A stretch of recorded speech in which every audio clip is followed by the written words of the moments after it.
Good morning, everybody. Good morning. Hello. A little earlier than usual. Started about almost a good hour more than usual. For those of you who figured out that I'm online, I woke up early. I woke up around 2. I actually went to bed early last night. Oop.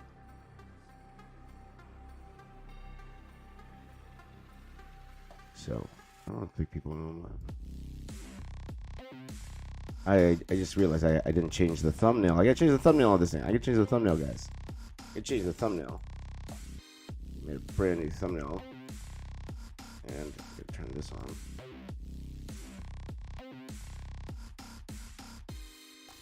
Okay, that should be all good. Good morning, everybody. Good morning.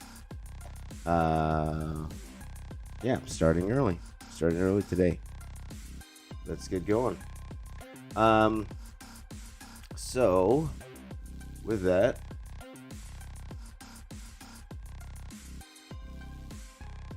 I woke up. I fell asleep early last night. I went to bed around 8 p.m. Went out for dinner with my family. It was my dad's birthday yesterday. My dad's birthday. Happy birthday to my dad, my dear old dad. He's 76 years old. 76 years old, my father. So we had dinner last night. I got home hopefully around 8-ish, and I actually went to sleep almost right away. And I woke up at 2 this morning, and I couldn't go back to sleep. So like, hey, might as well get work in here. So good morning, hello everyone in the chat. My buddy Mario's here, holding the fort. How you doing, my brother? I always talk about looking at artwork with fresh eyes. And thank you to everyone who was in the stream yesterday.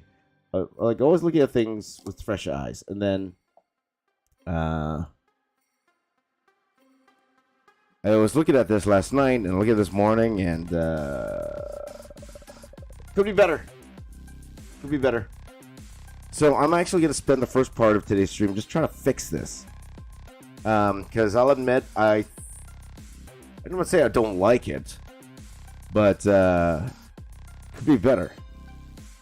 You know that's the thing about doing the timer and all that stuff. It helps get things done faster. But I'm looking at this, I'm like, the quality could be better. It could be better. So I'm going to go in here and just start fixing some of this up before we start adding new characters. I'm going to add a lot more darks to this because, it's not like I don't like it. I think it's okay. But not my best. And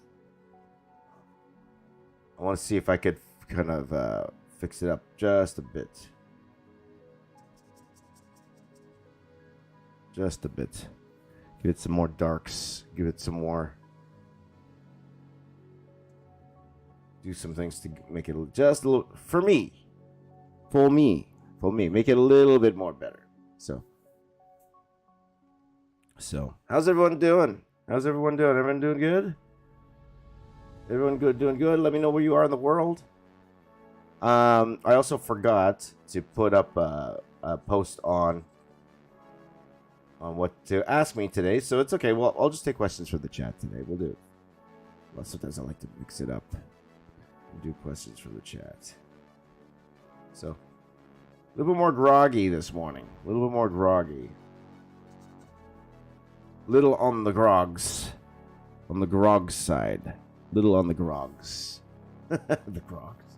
What does that mean? I'm a little on the grogs, guys. Little grogs. Little grogs today. There you go. See, that's already looking a little bit better. Sometimes I think, like, if you go for a shadow, guys, just go for it, Just go for it. I realized that, I wasn't liking the shadow, the shading I had on this. And I was realizing, because you take a step back and you're like, do you like what's happening? And last night I was like, I don't like what's happening. I don't like. So good day from Australia. Good day, Mike. Curtis is from Texas. Suture's from Texas. You're all from Texas. Howdy. I'm gonna come. God willing, I'll come see you guys next year in Texas. We'll see. We were talking about that with Apple yesterday, but we'll see. We'll see what happens. Let's see. Party Poison's from somewhere in the U.S. There you go, Nihilus. How you doing? Let's see here. Lulian is from Romania. Good morning. Florida. Maddie's Florida, so he's East Coast time. So I assume everyone on the West Coast is just up late. I will. I think that's a fair assumption. A fair assumption that everybody on the East Coast is up late at 3:19 in the morning here. So it's 3:19 in the morning my time. So good morning to all of you. Good morning, or good evening, or good night, whatever it is for you. Whatever it is for you. So I'm already liking this a little bit better. I'm liking the shade. Sometimes, again, if you go for a shadow, go for it. You know, let's just go for it. There you go. I'm liking that better already. Liking it better already. Better already, my friends. Better already. Do it like that. And again, that's the thing about being under timer. When we were under timer yesterday. You know, yeah, I'm like, yeah, we're getting more done. And then I look at it, I'm like, I'm like, it's all right. Turtles from New York. Am I going to add the whole Bat family? Curtis asks. We'll see. We'll see how many I could add. Again, whenever I do pieces here in the morning, guys, for now, I only want to do 2 days worth of drawing for every piece I do. So we're gonna do something new tomorrow. For now, like there will come a time when maybe I will want to go a little bit longer on things, but for now we're just gonna do one piece every 2 days. One piece every 2 days. So that's how we're gonna do it. Yes, and we're gonna have a lot of fun doing it too. A lot of fun. A lot of fun doing it too. There you go.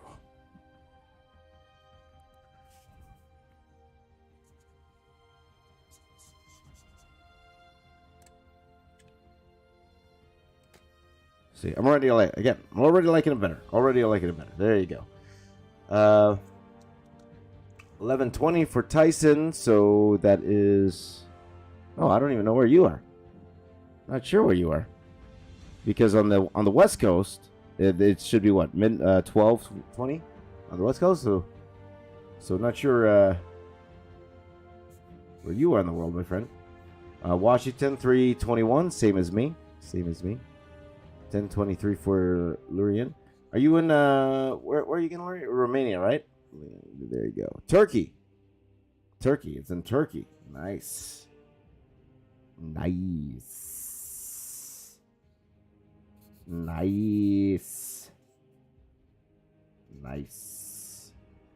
So I am actually excited. So I forgot to change the thumbnail, so that you'll see the thumbnail. You'll see the new thumbnail. I'm excited to draw. I'm actually very excited to draw Two-Face in this one. Very excited to draw Two-Face in this one.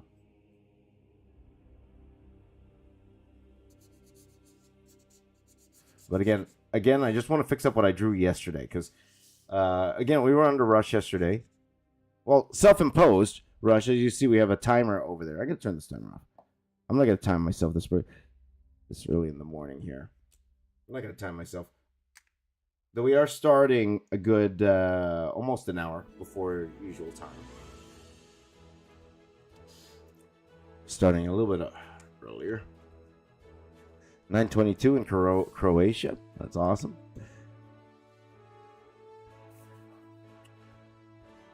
So, again, a good thing about starting at this time, I get to fix my mistakes from yesterday. So I'm going to go in with the, use a 0.5, just a 1. Let's go 1.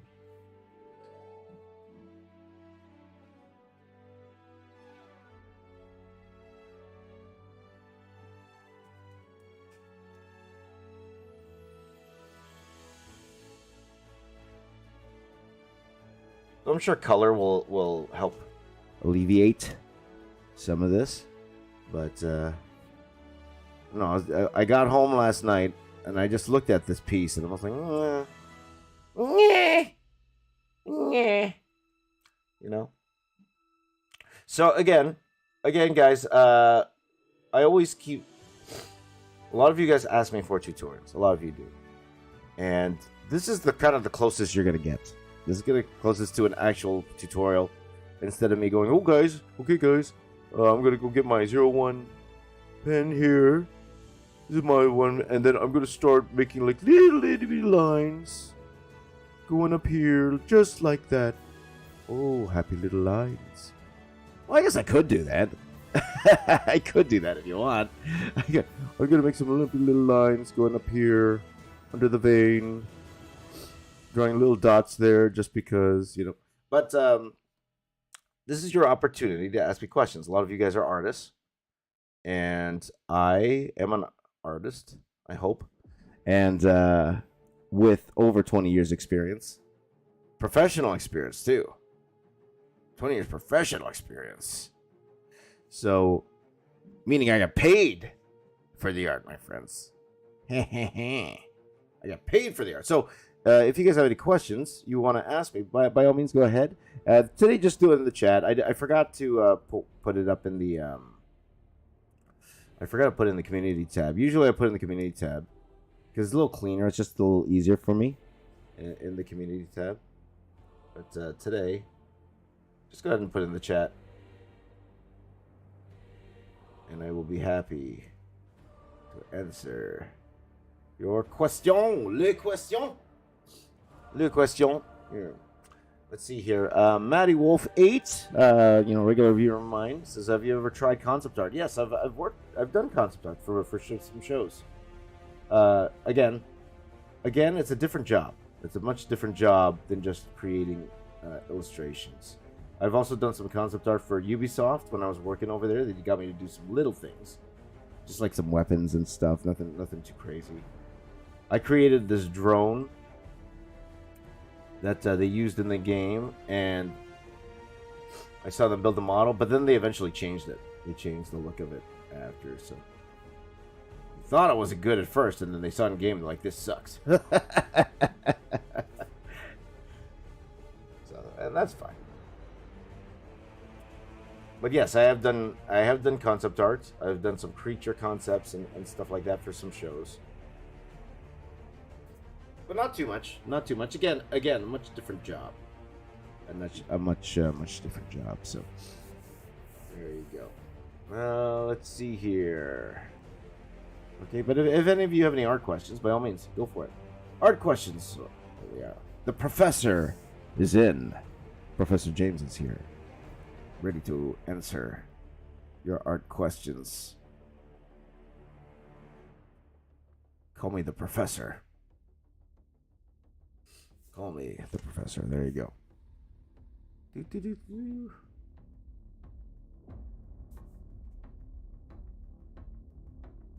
This again,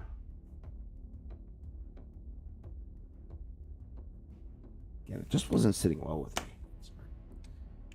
Let's see. Anywho, what's new in the world, guys? What's new? What's up? What's up?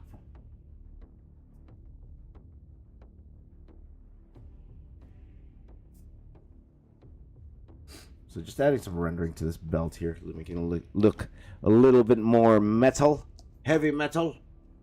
There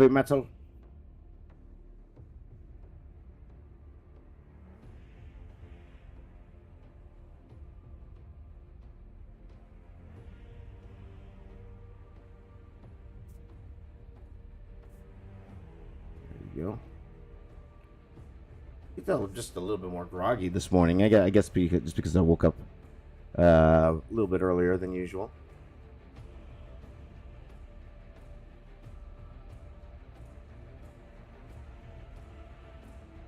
But here in Canada, or Toronto, we just had our first quote-unquote snowstorm. Like we've had worse. We've had worse snowstorms, but we had our first snowstorm. Snowfall. I won't even call it snowstorm. It's a snowfall here. And it's always interesting, the first snowfall of the year. First snowfall of the year. Everybody, first of all, everyone forgets how to drive in snow. Everybody forgets. We're Canada. So you'll always have the accidents. You'll always have the accidents.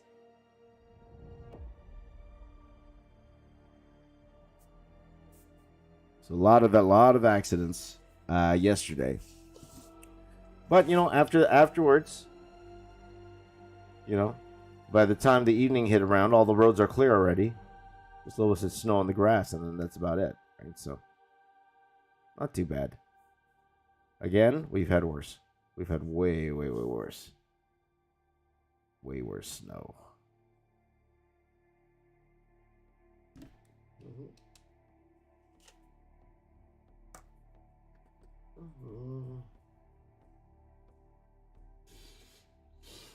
Let's see here. What music am I listening to? I don't know. It's just an Epidemic Sound playlist, and that's usually what I do. I'll just turn on my Epidemic Sound because it's copyright free, and I'll just play it. That's better than me downloading songs. I'll just play whatever they put on there. It's not really. So, let's see here. Angel Bob says, when you're drawing something, do you start with the finished concept in your head, or is it just a journey of discovery, surprising yourself with auditions and changes, etc.? I just make it up, bro. No planning goes to any. All these streams in the morning, no planning goes into it. No planning. In terms of the layout, anyway. I just make it up. And if it works, great. If it doesn't, whatever. I don't get too attached to my drawings. I really don't. It's for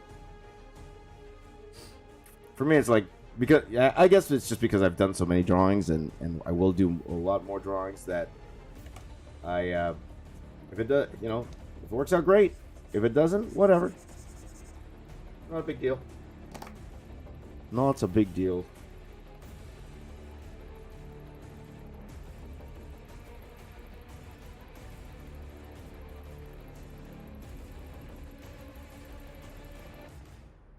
Which brings to mind, there was somebody who, a young kid messaged me on Twitter last night, or yesterday, and he was, he or she, I don't he or she, but actually, I don't think it's a young kid, because it said he dropped out of art school, so it must be somebody older, and they were copying my Metroplex most detailed drawing ever. And I thought that was great. But one thing I noticed, they went straight to the detail. So they just drew the head, a little bit of the chest, line for line. Detail on it. But that person did not sketch out the rest of the body. He didn't sketch out the overall character. He just, just did the head, did the body, but then just went straight to the detail. And it was a good start. But then I told him, hey, look, the detail itself. So even right now, all these little lines I'm doing here, all these little details, it's like gravy. It doesn't make the actual drawing good. Right? I told him that, right? You could add as many lines as you want, but that doesn't make a good drawing. What makes a good drawing is the overall look and structure of the drawing. It's not how many little lines can you put in a drawing. So I told him, before you add even more detail to that, lay out the entire piece first. Lay out the whole character first. Make sure the perspective is right.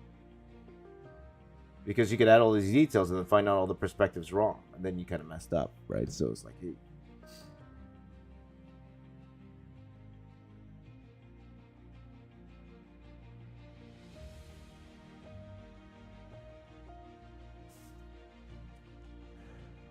It's a little bit better. A little bit better.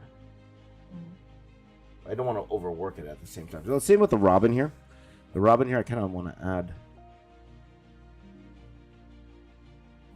Let's see if I can.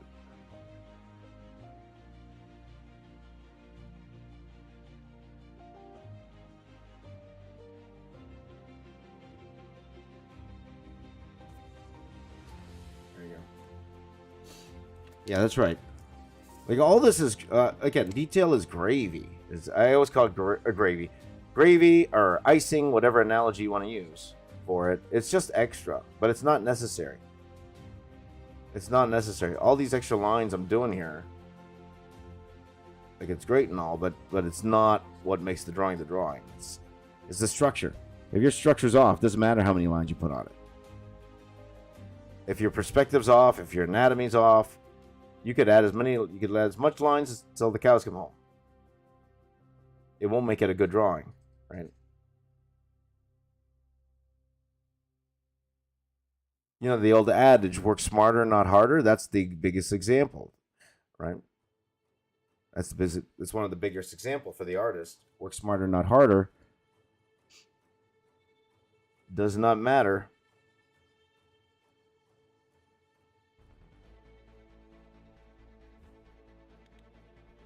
Does not matter how many lines I put on this thing. If the structure's off, it's like what's the old saying? It's like polishing a turd. Polishing a turd, you know. You can polish that thing up all you want, but it's still a turd, right? You can add as many lines to a piece, but if the perspective off, it's still a bad drawing. No matter how long you spent on it, it's still a bad drawing.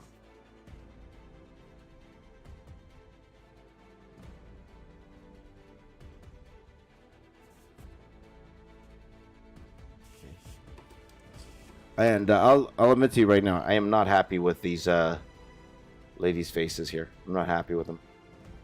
But there's not much I could do about them because they're drawn.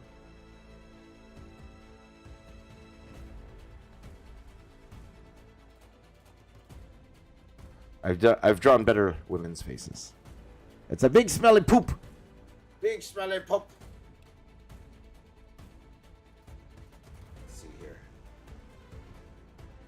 Pulio says perspective and anatomy are probably your biggest drawbacks. Your biggest drawbacks as an artist. Well, that's what you need to work on.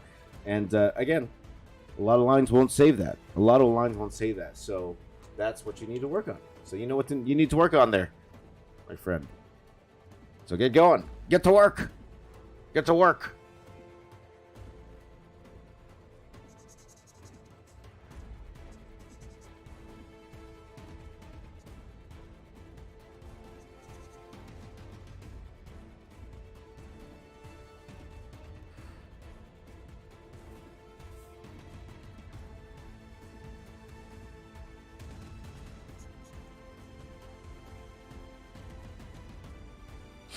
Get to work, people.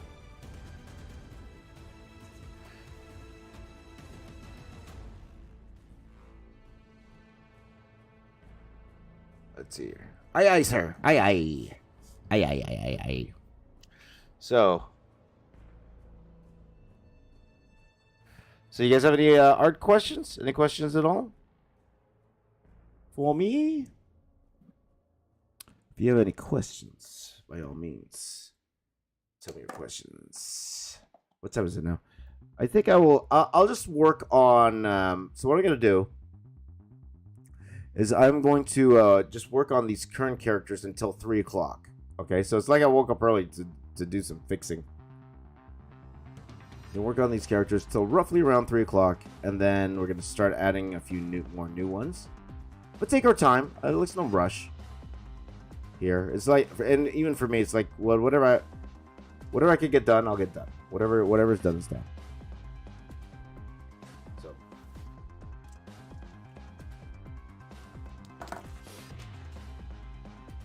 I don't even know. Some of you want me to do EC comic style. I don't even know what that is.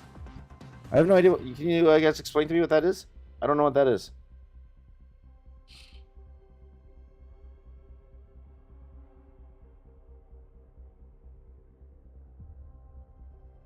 So if we have time today, too, I'm going to try to color this, too. Today, if we have some time. Maybe I'll leave an hour to add some flat color.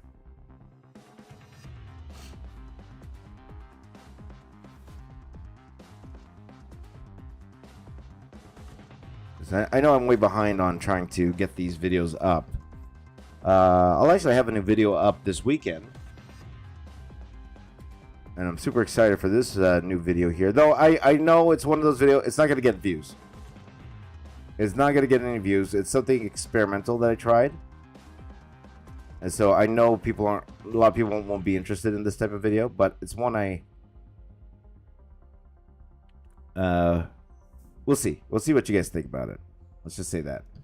It's one I wanted to give a try to. So it's something completely brand new.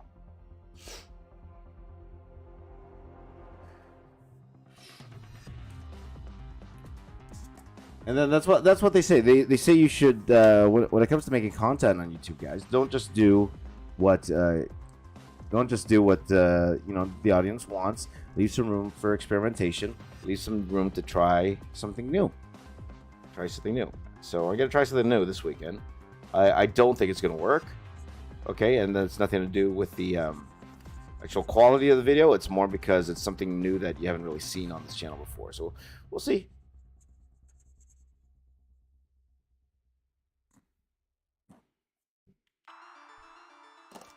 We'll see how it goes.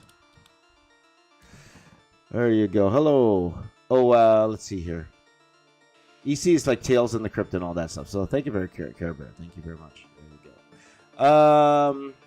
I missed some good questions here. Overflow says, how do you know the shapes of shadows in your head? If you understand anatomy, if you understand the way light hits objects, then you're able to just kind of just do it. Because it's like it's like the shadow going around a subject.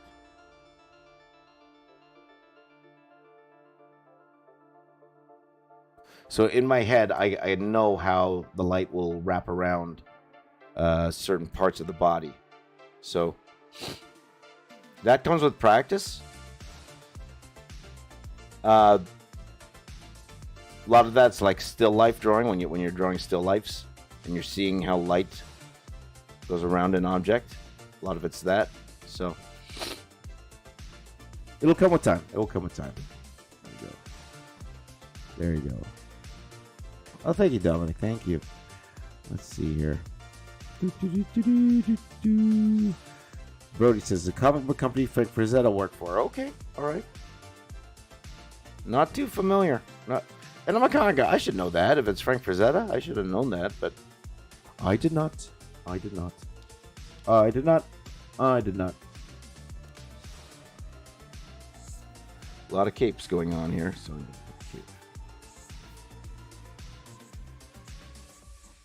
you can even see what I'm doing here. Okay, draw Robin's legs too. I didn't draw Robin's legs, or I didn't ink Robin's legs. So let me get Robin's legs going here. Just give me a second here, dude. Give me a second here, duties.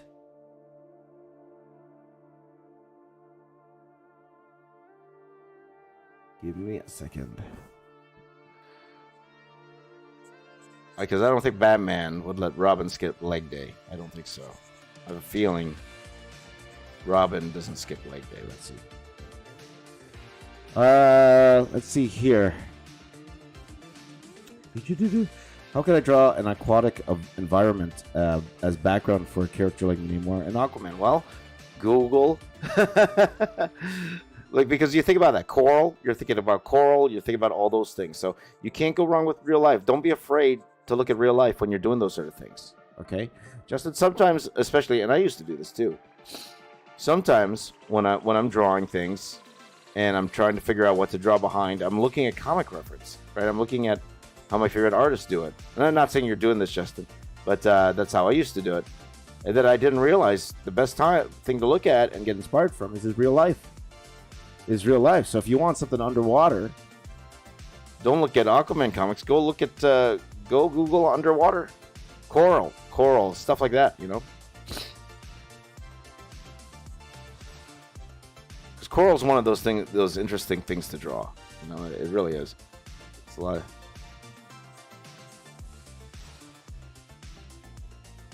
trying to figure that out. Go Google Little Mermaid. Go Little Mermaid. There you go.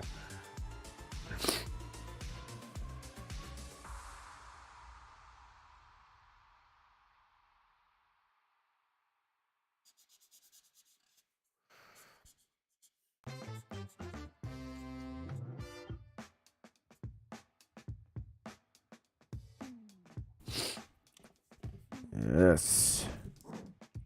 Go Robin. Okay. Anyway. Lightweight. Yeah, buddy. Zeno. Zeno knows that's Ronnie Coleman right there. Yeah, buddy.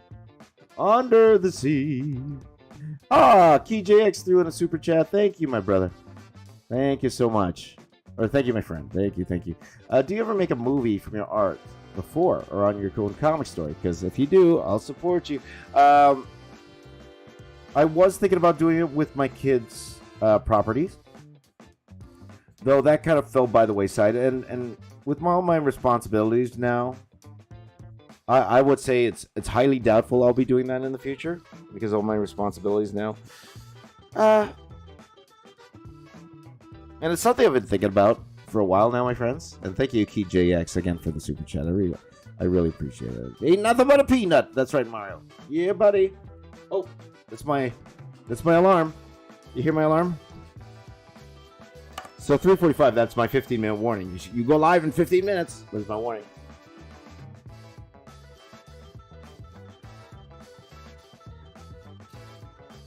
I think it's interesting, guys. For me personally, I've already achieved, like at my advanced age, and probably some of you, I'm like quadruple your age. I think, if I'm not mistaken, at my advanced age, and if I'm going to be real with you guys, this is my morning therapy session, by the way.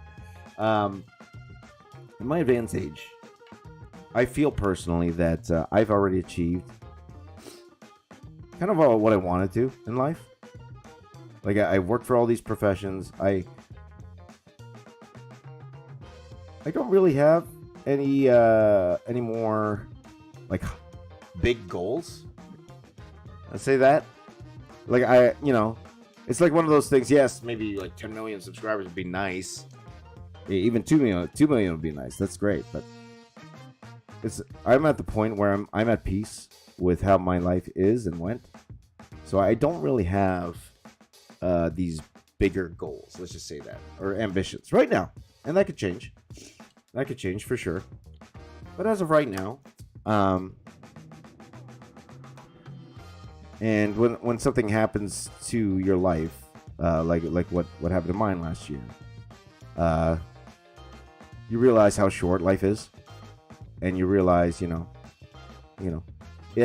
that was me, and if I were to go, did I do everything I wanted to do? And the short answer for me actually is almost. I'm almost there. Like all I want to do is make sure my kids are okay, that they have their future is secure, and I'm good. I'm good to go. Good to go.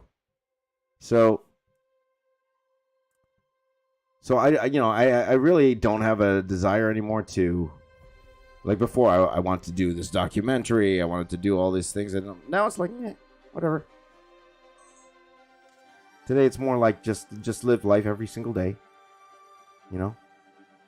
be the best dad I could be, have fun online with you guys, and that's it. I'm good. I don't, I don't have those dreams anymore. Like I already got my 1 million subs, and it was fun.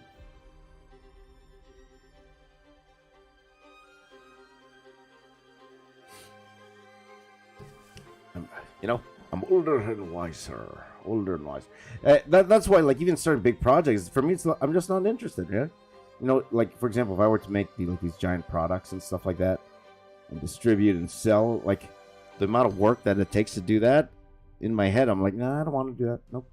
I'm at the point in life where I'm in the ability of life to kind of just pick and choose what I want to do at this point in life. I don't have to do anything. I just like if I want to do something, I can. But no big ambition, No big ambition. Like, see, for example, Bird's like, go for 3 million. I could, but in my head, I'm like, woohoo. You know what I mean? It's like, yeah, nice. Yeah, sure.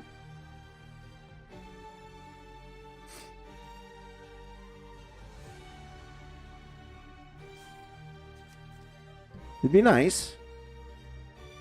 And I'm not going to complain. I'll be very thankful if I ever hit 3 million or even 2 million. But at the end of the day, it wouldn't be this giant, oh, wow, life is different anymore. It's not that anymore. You know what I mean? So, you know, I've had my fun. I've had my fun. I've had my success. I've had a very, very, very long career in art. And I couldn't ask for anything more than that. So, whatever comes at this point in my life, whatever comes now is like we say, it's like detail. It's gravy to me. It's like, yeah, it's nice to have.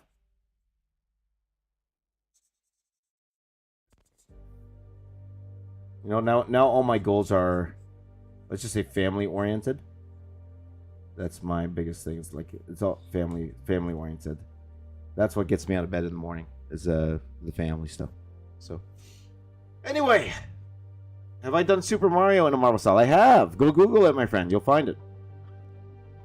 Yeah. Zena says, planning to retire. I would actually call this my retirement. Like, I do things during the day. Let's just say I don't have to. I don't really have to do those things, but I do have responsibilities during the day. I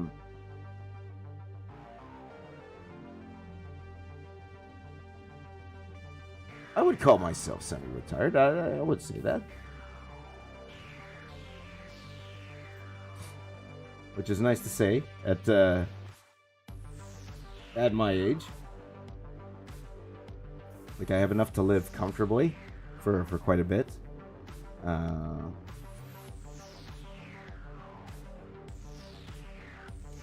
So, we could call it an unofficial retirement. Unofficial.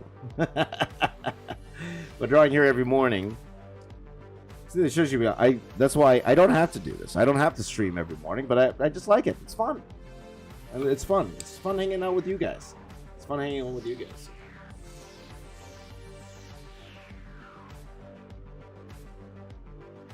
So, what time is it, guys? It is 3:51. So, I'm just trying to spruce up what I did yesterday before we go ahead and add more characters to this thing. Because, again, I really, really, really want to add Two-Face here.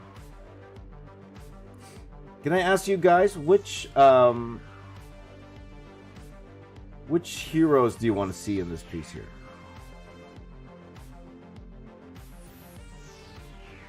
Which heroes do you want to see in this piece here? Let's see here. Commercials here and there, like Shaq and all the side quests. That's right. Yeah, and Shaq is definitely one of my influences. You know, talking about a guy who did it right in terms of business. But the thing is, now all the NBA era players are all like that. They want to follow the Shaq model of life after the NBA. Because before a lot of these professional athletes, once their career's done, like they're done, like they blow all their money. You know? They don't know what to do with their lives afterwards. But then you get a guy like Shaq who kind of shows them what to do. Now it's done.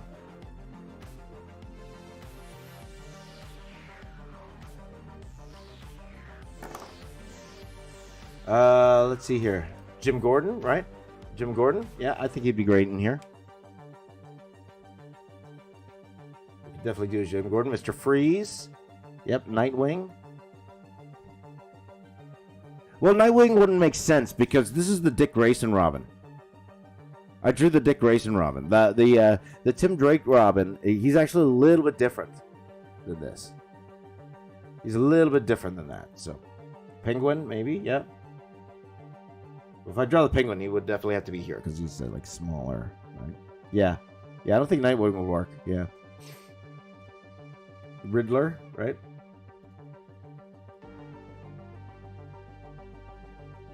I do want to draw Clayface, maybe Clayface.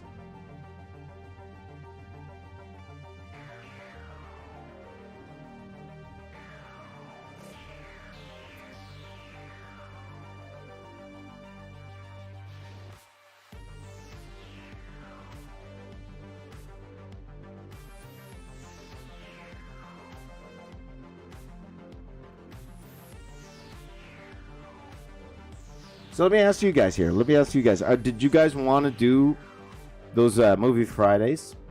Those movie club Fridays that we were talking about? You guys all good for that? If we did that tomorrow?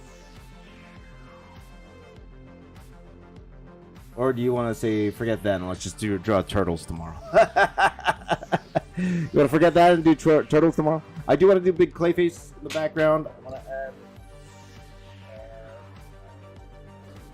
hold on, let me see a cap here. Scarecrow. Raymond wants Scarecrow. Shazam. I really want Shazam. Shazam wasn't in the original series, though, right? Was he? Yeah, see, Phantasm makes sense. Phantasm makes sense. Right? No Power Rangers in Party Posing. Oh, by the way, did you ask if I drew Power Rangers before? And the answer is yes. Just Google Box Office Artist Power Rangers on YouTube, or search on YouTube Box Office Artist Power Rangers, and you'll find it. You'll find it. Okay. Let me just fix one more thing here.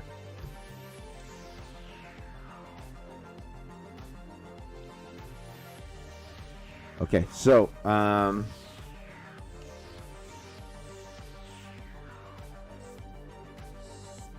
have to at least give the impression of a cape, so I know where to draw the other things. Maybe I'll draw Gordon behind here like this. We'll draw Gordon there. Bane, maybe. Now that doesn't help me at all, Angel Bob. He says, Movie Friday sounds good, but turtles are good too. There you go. I'll admit, guys, I'm a little less interested in doing turtles now, and let me tell you why. The only reason I really wanted to do turtles was for my nephew. My nephew loves the turtles. However, talking to him last night, because I saw him last night because it was my father. We did a little birthday dinner for my dad. He's actually more into King Kong now than turtles.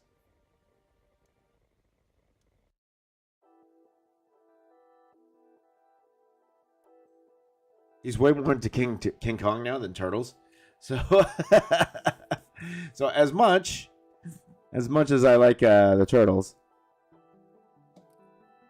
No, to be honest, I still want to draw turtles. I definitely do. Again, childhood. I used to have VHS tapes of turtles. The turtles. Yep. So let's do Commissioner Gordon.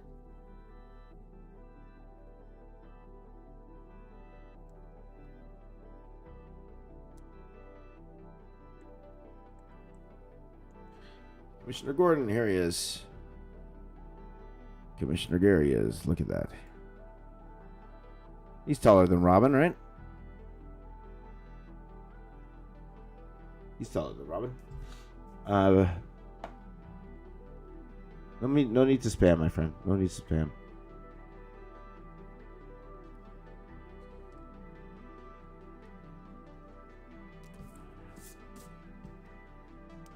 Oh, got him, Mario. Can I do Ben 10 and Marvel Style? I probably will, for sure. Let's do a timer. Let's do a timer for... We're going to do a timer for Commissioner Gordon. And perfect timing, too. Okay, it's coming up to our regular start time here. Coming up to a regular start time. So let's go ahead and do Commissioner Gordon here. I'm going to change the time here. Let's change it to... I think I can get him done in 30 minutes. Not even. 30 minutes should be good. Okay, there you go. If you guys ready, here we go. On 3, 2, 1, let's go! Oh no! No worry, because Commissioner Gordon's here. Because he's going to be here. So again, I'm going to draw him like...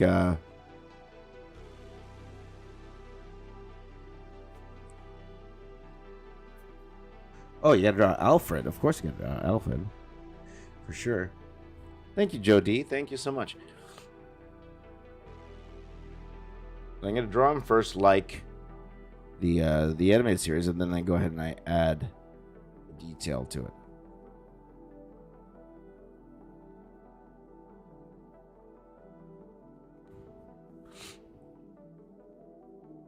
But the Commissioner Gordon here, he actually has a pronounced chin. What's that in the animated series?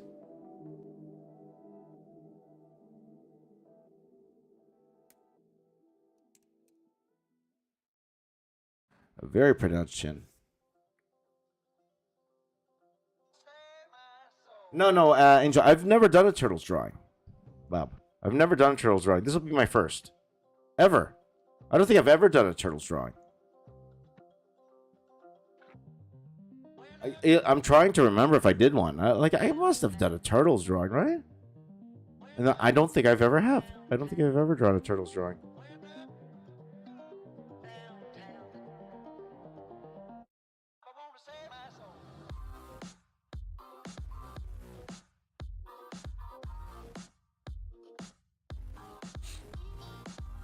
So this is a first. First ever.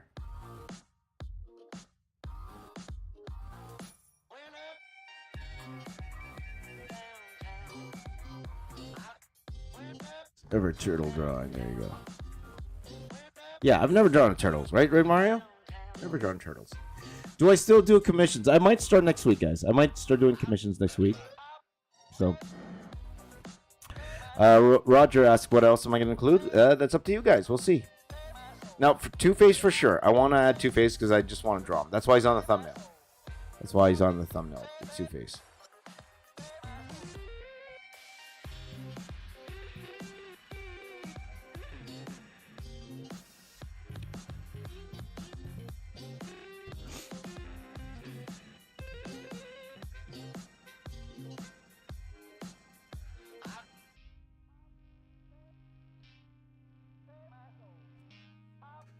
See here. There you go. I'm trying to remember if I did. I did. Oh, that's right. Thank you, Angel Bob. Thank you. That's why I knew I did something. I just didn't remember. I remember that. Okay, I did. I drew the turtles from their name.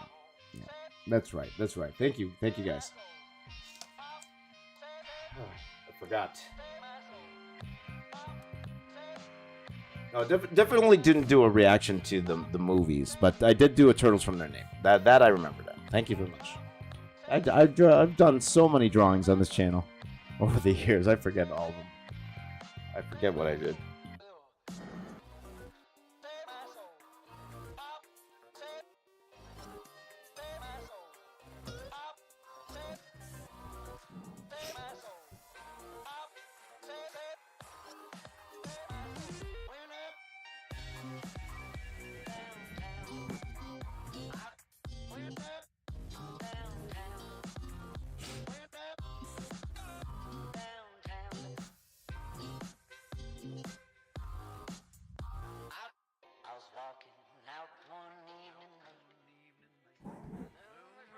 Let's see here.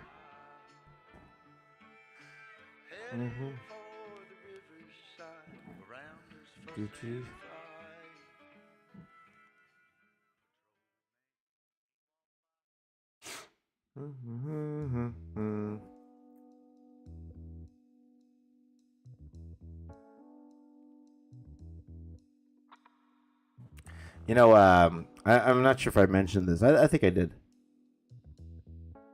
When I first started these daily streams, part of the intention was to do like a daily podcast as well. A daily podcast, so I would record the entire 3-hour session audio-wise in podcast quality and then put up all the other podcasts. I'm like, yeah, that's great. But then I realized, after putting up a couple episodes, that to actually produce a 3-hour podcast,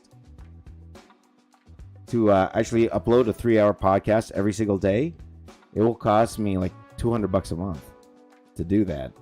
Because right now I'm paying like $20 a month for my podcast software or uploading thing. And it's like, man, that's a lot. That's a lot. $200 a month. I don't know. I can afford it, but I was like, I don't know.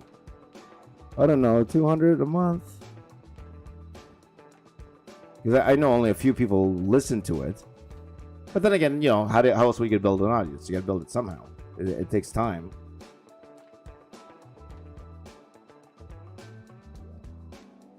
You never know. Might turn into that Joe Rogan money. Joe Rogan money. Jay Leno chin. Yeah, and we go. What's it called? Well wishes go to Jay Leno. I heard he burned like half his face, right? Did you hear about that? You heard Jay Leno like burned half his face? There's like a car fire. He had a car fire in his garage, and then his face got burned, apparently. So well wishes to Jay Leno.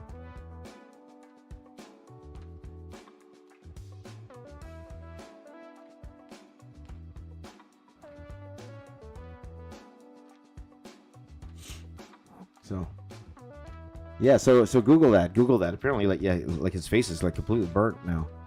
Fortunately, yeah. It is but I get you. It's definitely a Jay Leno's chin, for sure. But yeah, that was just recently, like literally a few days ago. That happened a few days ago.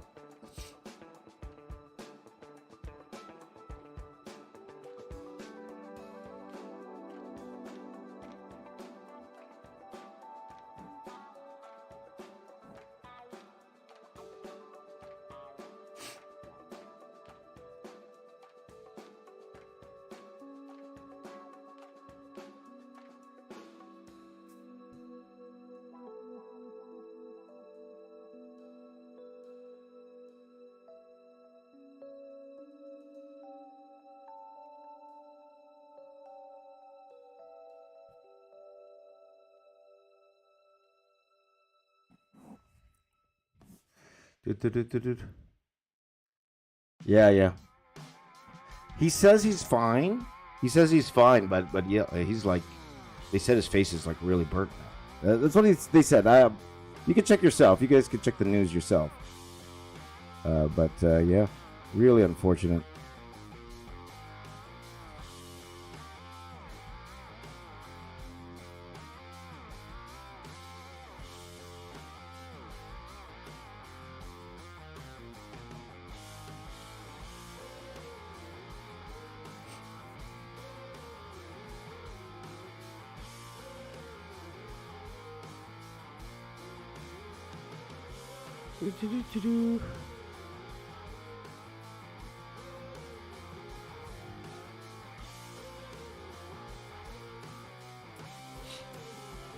Let's see here.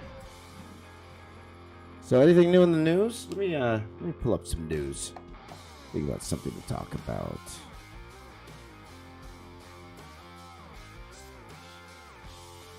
Let's see. Anything new in the news?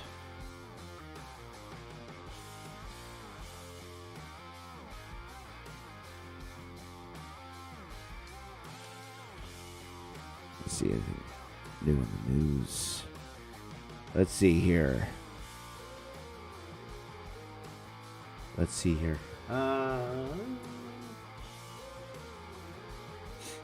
Anything new here that we'd be interested in? Let's go to one of my favorite sites that because it's fun for speculation, though they're always wrong.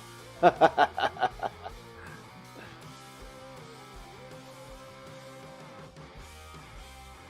go here. How much time I got, by the way? It's 20 minutes, right?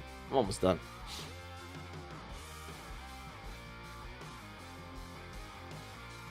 Okay. Let's see here. Let's go to movies.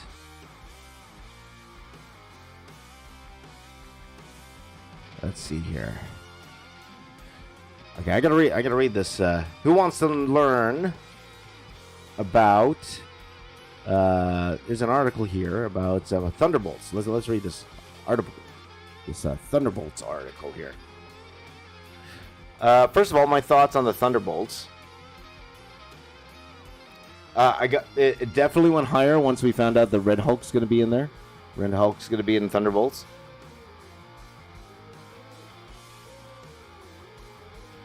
But when they showed the team, I'll admit I was a little underwhelmed by the team of Thunderbolts. And I think it's a valid criticism. A lot of people are saying, hey, you know what? All those characters, they all pretty much have almost the same superpowers. They're all like super soldiers. Everyone on that team. And really, if you really look at it, it's really like Black Widow 2. That's what it really is.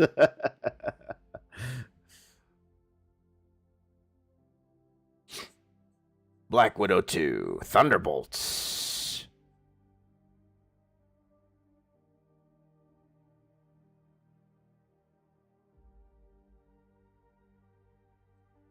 So I don't know, guys. I don't know, guys. Like, you know, all this Marvel stuff, it's lost the magic. It really has. For me, it's not what it was. It definitely what.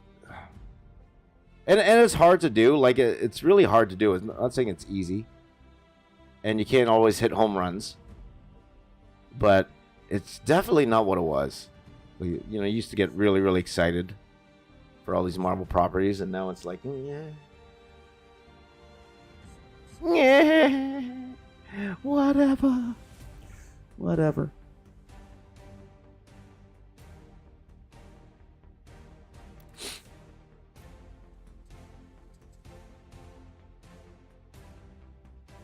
So even if that movie was gonna come out like in a month or so, it's like, yeah, okay. That's like, yeah. Like, I'm trying to give it the benefit of the doubt because I know they're trying to build worlds here. And there are, like, people that are very optimistic saying, no, just trust Marvel. It's all going to come together. It'll all make sense. I don't know, man. I don't know.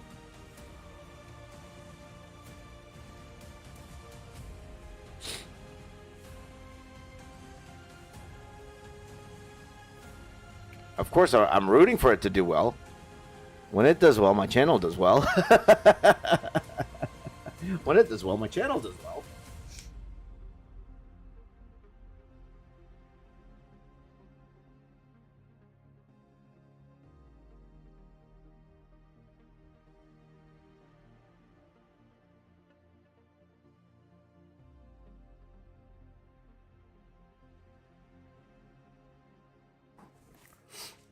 So, we'll see. Yeah. Let's see here. Julio says they just need John Bernthal and Ryan Reynolds again. But again, guys, that's kind of gimmicky to me, right? You know, of course, we're gonna have Deadpool. We know that with the Hugh Jackman and all that, but it's like the only reason we get excited now is because of the gimmicks that they do. Oh, this character's in there, and they really tried that with She-Hulk, right? They really tried it with She-Hulk. And the highlight for a lot of people was Daredevil coming back in She-Hulk. But then some really didn't like how they handled Daredevil and She-Hulk. Very interesting time we live in, my friends. Very, very interesting time. We'll see. Wait and see. If it's good, great. If it's not, whatever. I'm gonna give Commissioner Gordon stubble. Look like he's been suffering. Suffering a bit. There you go. Hey, Scrappy. We need our DJ back. Yep, we need all of them back. That's the thing with this phase. This is our first phase without those guys, right? Without Chris Evans and I know they're trying to establish the new characters. But, you know, when you lose the heart and soul of your franchise, it's just not the same. It really isn't. This doesn't work. Okay, that's done. Mission Gordon was pretty easy. Also because I didn't have to draw the body. Next character, guys. Next character. Let's do, I want to do Two-Face now. Let's do Two-Face. I'm going to do Two-Face here. Let me stop the timer. I'm going to reset that. Let's go. Let me get some Two-Face reference here. What does it say? I'm just checking this article. See if,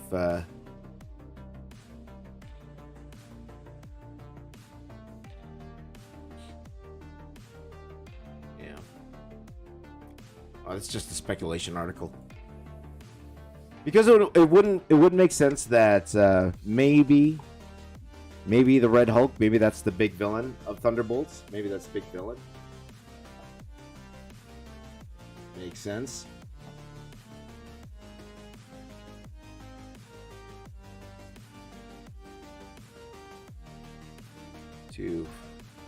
Spell. Two-Face. Try to type with one hand on the side here. There it is.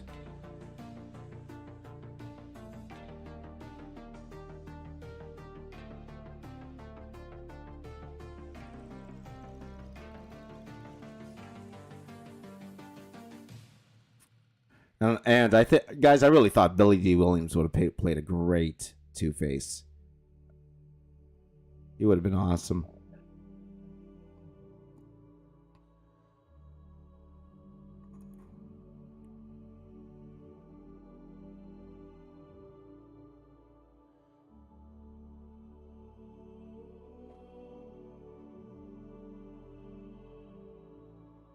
Okay, let's go.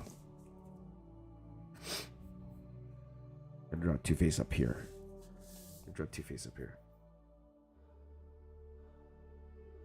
So this won't take long, guys. It's not gonna take me 30 minutes to draw Two-Face.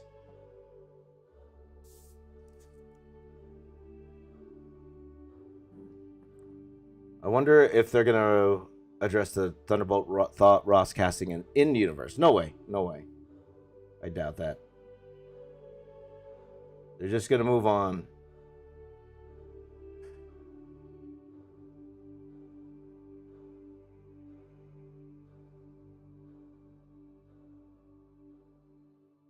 Which for me, it's like, you know, with the Chadwick Boseman thing. Like for me, if they were gonna recast him, right, or Ross, I really think they should have recast Chadwick. I really do. I don't think that would be dishonoring his memory, because I guarantee Chadwick himself would have wanted that role recast.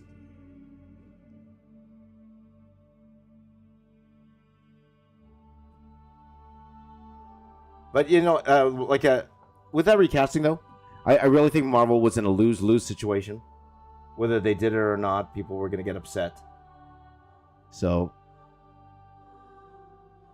but for me personally, even though, I did like what they did the best they could in that situation, but I think it just works better if we still had T'Challa with us, the actual character.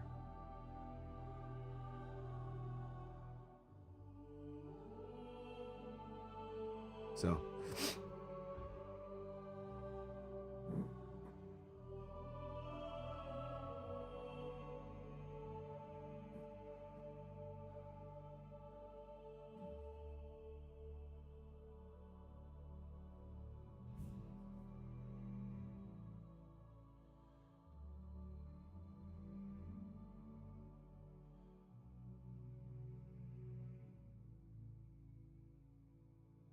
there you go.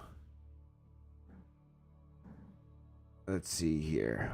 What about Razgul? We'll see how many I'm able to fit in here, guys. I can try to fit in as many as we can. Though, I think I would try to light the color of this thing, but we'll see.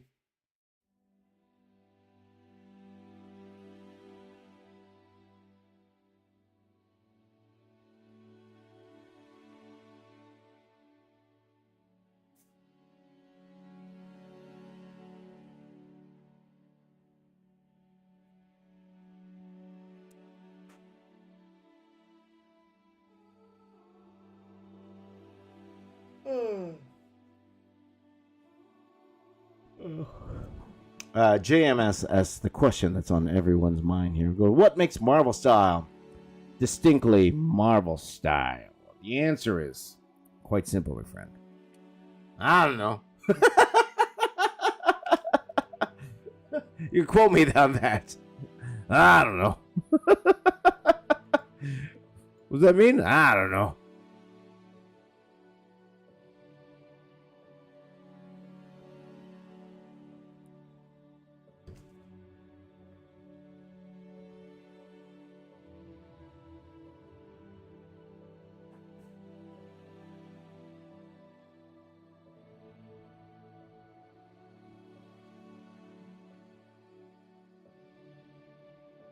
Let's see here.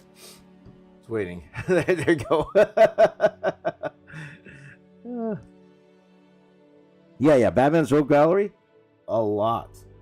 You made a lot of enemies, that Batman did. He definitely did. That Batman.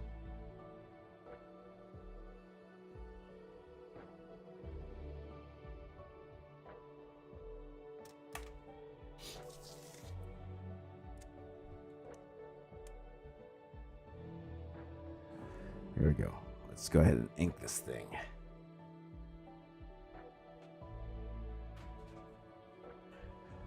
Care Bear says, I can imagine a video that would probably get some interest. Transformers artist draws GoBots.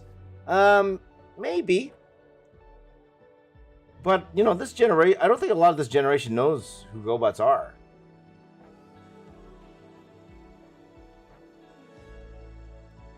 I don't think the kids today, they have any idea who GoBots are.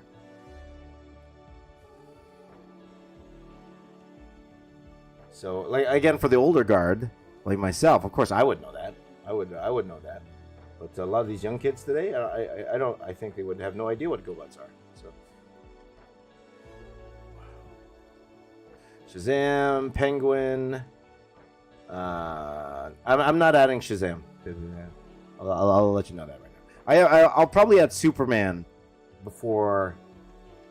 I'm more apt to add Superman before I would add Shazam to the piece. In terms of, Catwoman for sure, Penguin.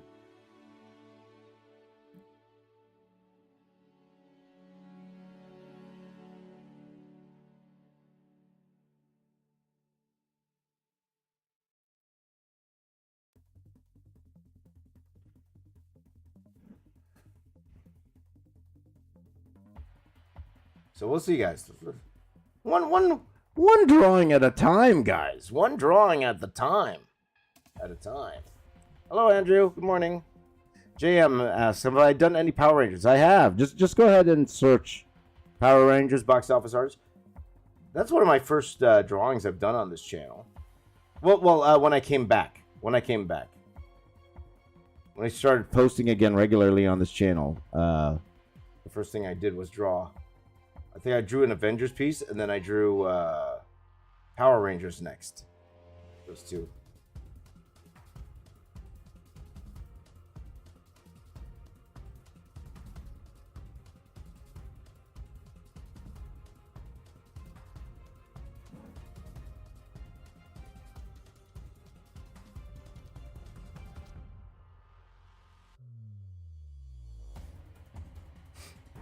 So. Sorry you didn't get to give Rock the drawing. That's fine. It is what it is. Though I'll admit I am a little jealous today. Because I have a friend who lives in Las Vegas. Though my friend, he actually works with the Las Vegas Raiders. Are they called the Raiders? The football team? He works with them. And he got to meet The Rock yesterday. He has pictures on his socials. And I'm like, oh, that's fantastic. Good for you. Good for you, sir. Good for you. I think The Rock is properly rated, Aaron. I really think it.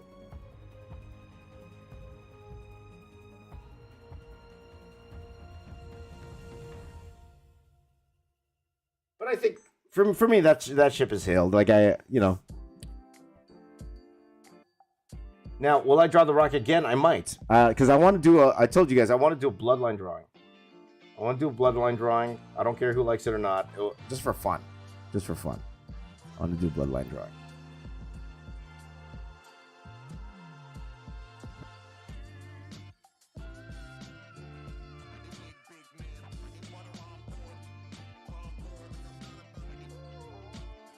So, let's see. Go get you need the food, Mario. Go get the food, my friend. Go get the food. Take your time. Let's see here. So congratulations to my buddy. Well, he's not really my friend. Like I've been friends with his wife for a long time. So more than happy for him. I think that's awesome. A little jealous, if I'm gonna be honest. Just a tad bit jealous. But that's okay. That ship has sailed, guys. But again, I want to do a bloodline drawing, so you will see me draw the Rock because he is technically part of the bloodline. But like a whole bloodline drawing, like kind of like the Avengers, where they all assembled. For those of you who don't know, Bloodline is in the WWE. It's a faction in WWE, but it comes from a long line of Samoan heritage and family. So I want to draw all of them. Everybody that was a part of that, like Yokozuna was a part of that. Rikishi, like all those guys. I want to draw all those guys in that particular piece. So that's gonna be a lot of fun.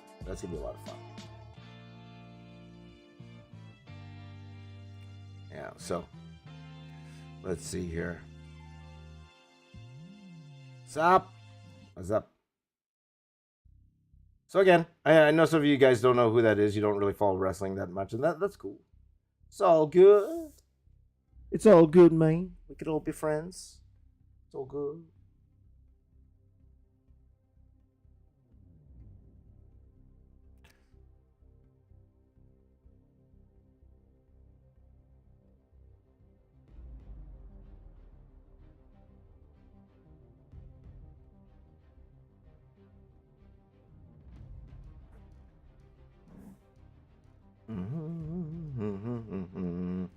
Ba ba ba ba ba ba ba ba.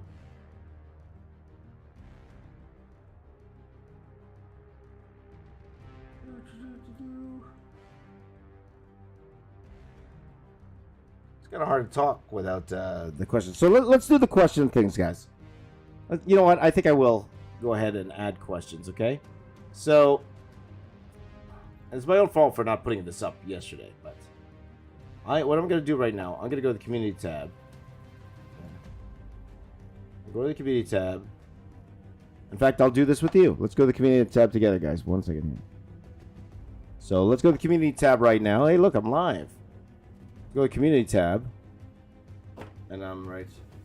Ask me questions. I'll just copy this.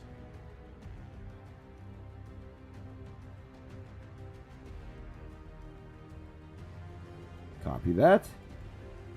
Put it here. So if you want to ask me a question, questions that, I can help you. Remember, I'm an artist with 20 years experience. I worked for Marvel, DC, did posters.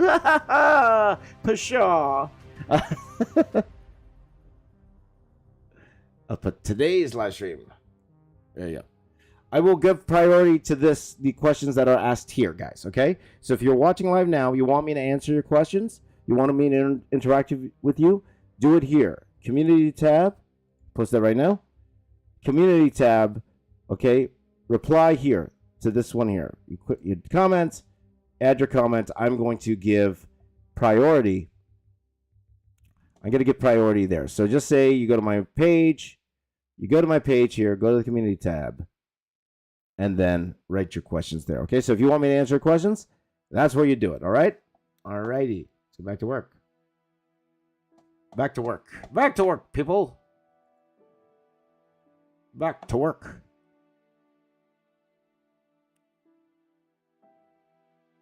Okay, so ask your questions there. Well, I go ahead. How much time I got? 17 minutes left? I'll just take my sweet time.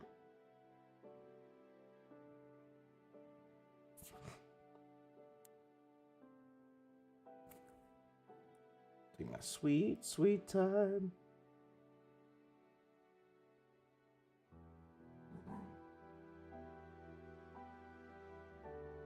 By the way, my kids, their family, my kids, their schools are going on strike again. Ooh, there's a little teacher strike here in Canada, so probably home with me all week next week, which is great. I love my kids being home, but you know, at home they just watch TV, you know. Gotta get them to do things.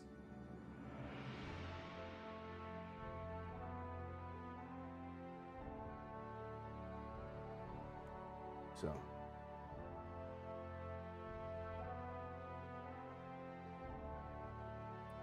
Something like that. Something like that. Let's see, any questions yet? Oh, questions are coming in now. There you go. Let's go with the questions here, guys. Time for some questions. From Dark and Whimsical. Thank you for the question, my friend. Do you ever try other mediums? Watercolor, oils, acrylic, etc. I have when I was in college. So when I was in college, my paint of choice in college was gouache. Again, that's the Alex Ross influence. Alex Ross, for you youngins don't know, he has a YouTube channel. A really good one. You know what I like about Alex Ross's YouTube channel? It's like a slow, steady growth. That's what I like to see. Slow and steady growth. And he's doing a fantastic job on YouTube. He's been doing it for quite a while now.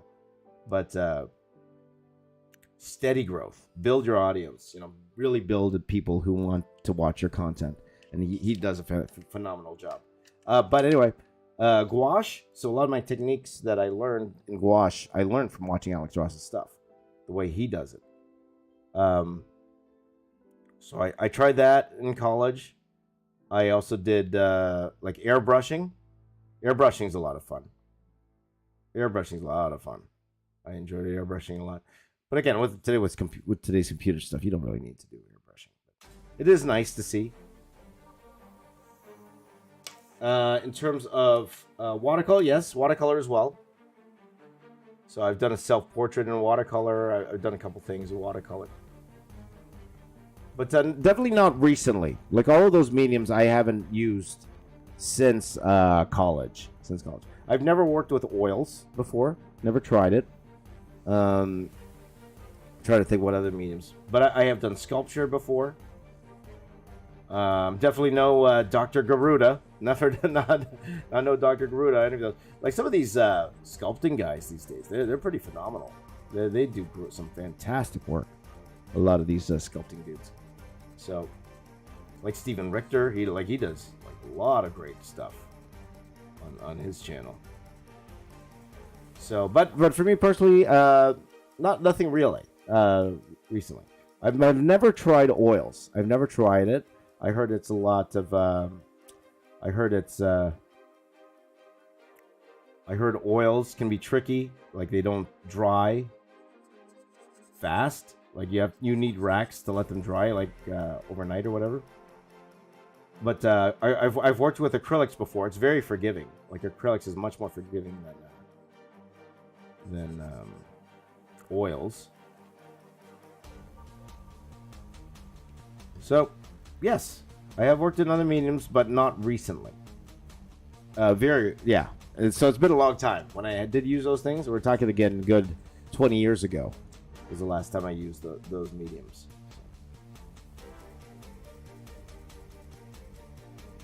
Because just because you're good at art doesn't mean you're good at all types of art. Like I remember for my daughter's birthday, we had this birthday party in the park, and they're like, "Okay, James, you do the face painting." Of course, you get the artist to do the face painting, but I couldn't do it. I started doing it, and I couldn't get, I wasn't really good at it. I was trying to figure it out, and I couldn't figure out the paint for some reason. And then, good thing my friend, she did it before, and then she did it, and she did a phenomenal job with the kids. So I was so thankful that she was able to do the face paint. But yeah. Let's see here. Zeno, I answered this yesterday. Favorite episode of Batman the Animated Series. Let's just do Mask of the Phantasm. Okay, let's do Mask of the Phantasm. It's one of the most popular ones. The movie, right? Okay, next question here. Risky says, are there any impressive movie or series that you've watched this year? Well, I will say Andor is pretty phenomenal. Andor is pretty spectacular. I'm liking the show. Again, very slow. If you're okay with things that are slow, then it's a very, very, very slow burn. Okay, not too slow. I don't think it's like slow, so slow. Like I've seen slow movies before, and it's like, like I remember going to the theater watching it. I think it was called Solaris. I think it was like a George Clooney movie. And I was like, oh man, this is boring. I was like, ugh, get to the point.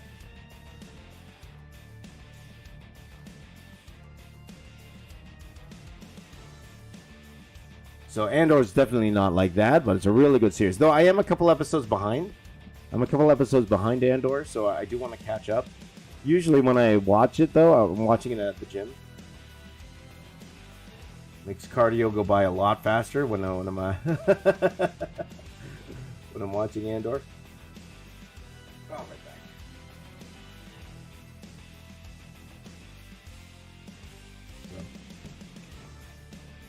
So that impressed me a lot. Again, my favorite movie this year. Let's go with Everything Everywhere all at Once. It's a great movie. Fantastic movie. Enjoyed that one. I'm trying to think if there's any other movies that I saw. Off the top of my head, those are the ones.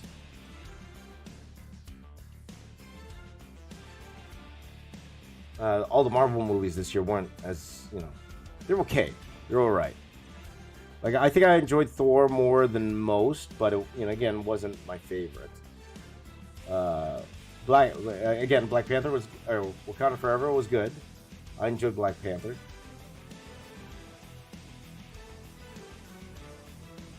Again, it's not Phase 3 or Phase 2 or Phase 1, but it's good. It's good. There you go. So yeah, off the top of my head, that's what I think about there. Okay. Next question. And let's see here. Again, guys, go to the community tab if you want me to ask you, to ask me questions. Okay, so let's go to your next question here. From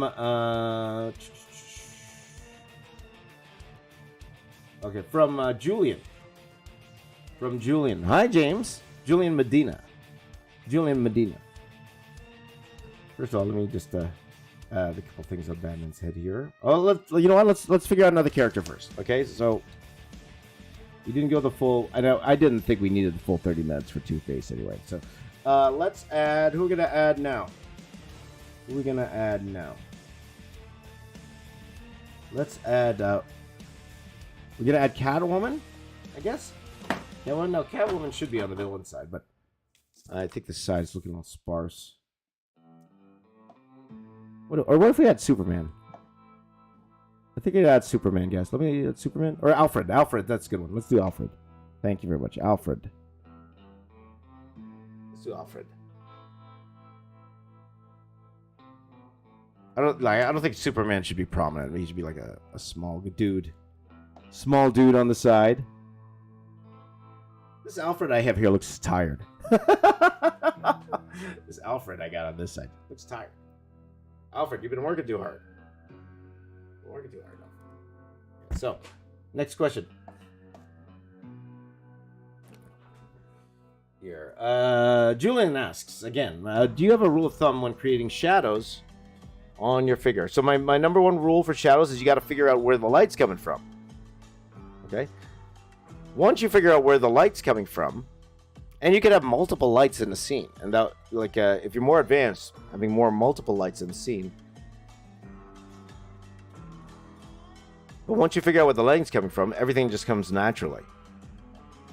Because I think one mistake that a lot of younger artists make is that when they copy somebody else's artwork, or they'll copy more than one person's art, right? So maybe they're making a bigger piece. They look at Jim Lee's. Maybe they'll look at a David Finch Batman, and then they'll look at a Jim Lee Superman, and they try to copy it 1-to-1, but they don't realize the lighting doesn't match.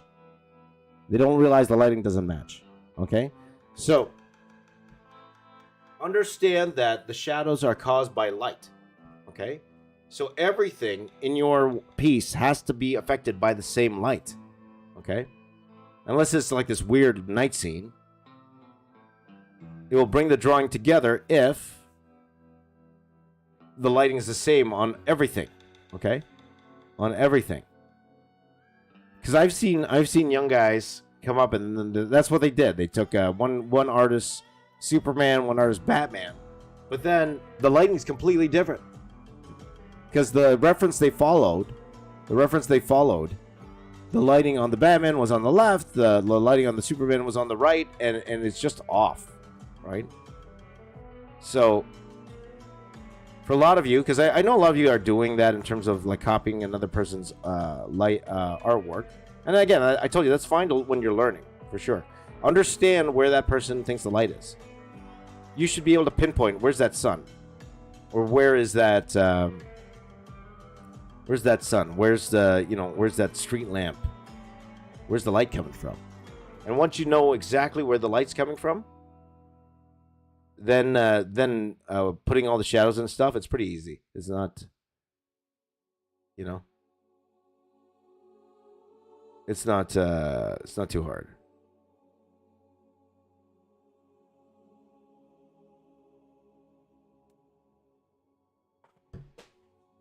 Alfred looks sad. Alfred looks sad here. Oh, new timer. Thank you very much. I'm gonna change this timer, by the way. Let's reset this. This is not gonna take me 30. I don't need 30 minutes for Alfred. Let's do 15 minutes. See, that's better. 15 minutes. That's more like it. Let's do 15. There you go. So that is, let's see here. That's the basics, okay? That's the basics. Now, again, once you get it more adept at it, you can, figuring out how artists handle rim light. That's another thing, right? So, again, shading is all light, right? Hence the word shade. Hence the word shade. That's the word shade comes from. It's from the light. So, you really have to understand lighting. So, again, if there's a subject, I would tell you guys, or a hobby, aside from drawing, I would tell you guys to do, it's photography.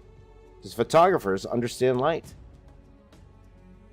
So once you understand lighting and how that goes, then you can apply it to your artwork as well. So I would suggest, actually, go look up some YouTube videos on photographers' lighting.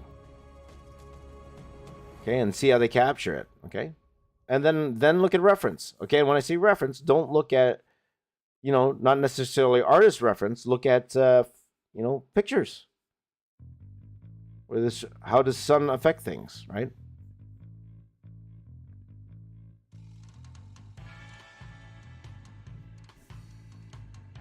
How does the sun affect a lot of things, right? So something to think about. Next question. Next question here. From Maddie B. Kulas.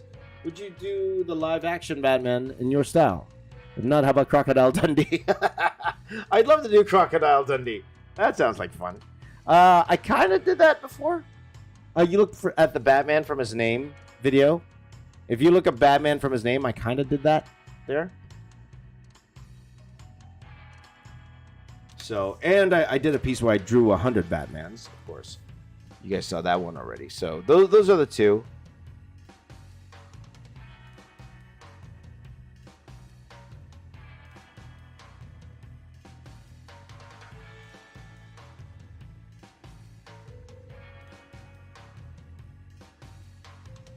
Those are the two I've done. Right. So I probably won't do another one for a bit. So, but a fun suggestion for sure. Okay, next question. Next question comes from Art Dad and the Misfits. My buddy Art Dad is here again. Good to see you, my friend. What's your favorite place where you had the best memory with your family? Okay, I would say if it's the whole family, I would say, try to think which one I like better. Because it's a toss-up between Korea and Japan. We went in I believe that was 2018. It was a toss-up between Korea and Japan. If you're going to twist my arm today, I would say, I don't know, both were good. Both were good. I guess there's no wrong answer there, but I'll go Korea. With the family. We had a wonderful time in both places, Korea and Japan. But if it's just my wife and I, it's definitely Bali. Bali.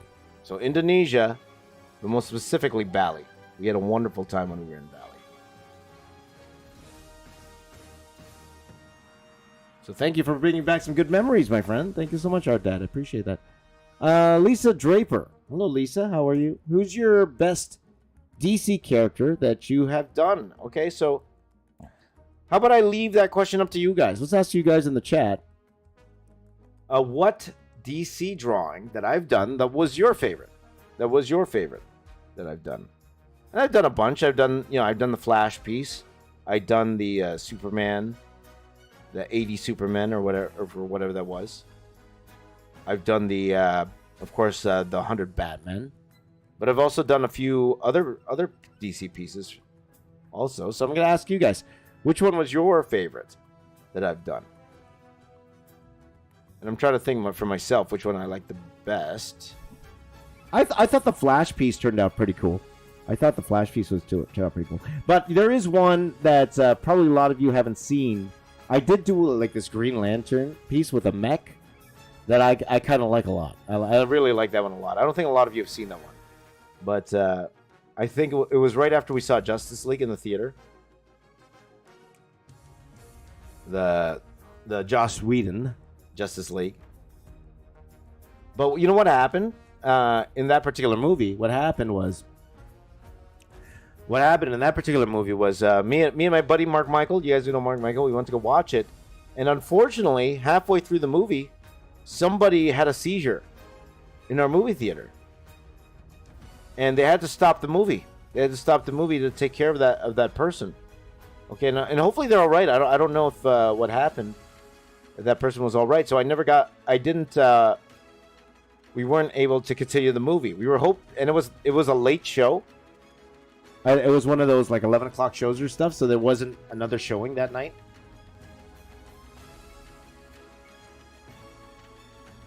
So we so the movie stopped literally at the "Do you bleed?" Yes, I'm definitely bleeding. Oh, I'm definitely bleeding.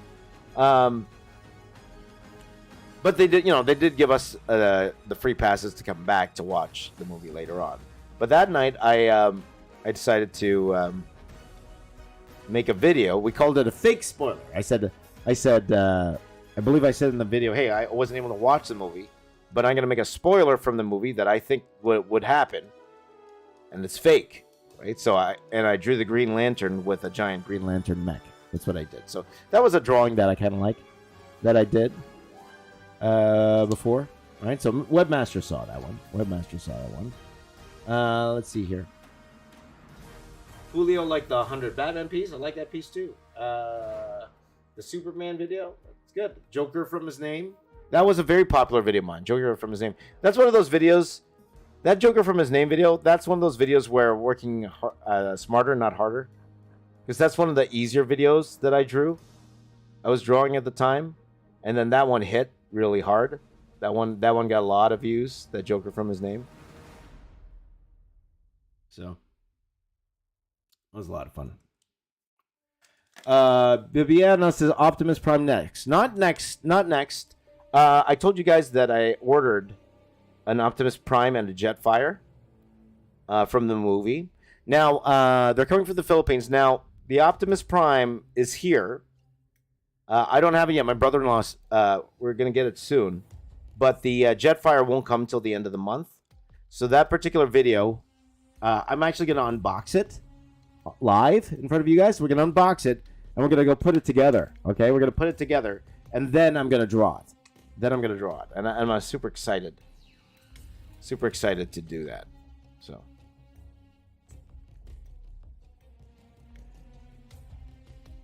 Okay, so next question here. Again, guys, if you want to ask me a question, for those of you who just arrived here, first of all, thank you for joining the stream. But if you want to ask me a question, please do so in the chat, in the community tab. Go to the community tab, the top post there. You can ask your questions there. Okay, next question here.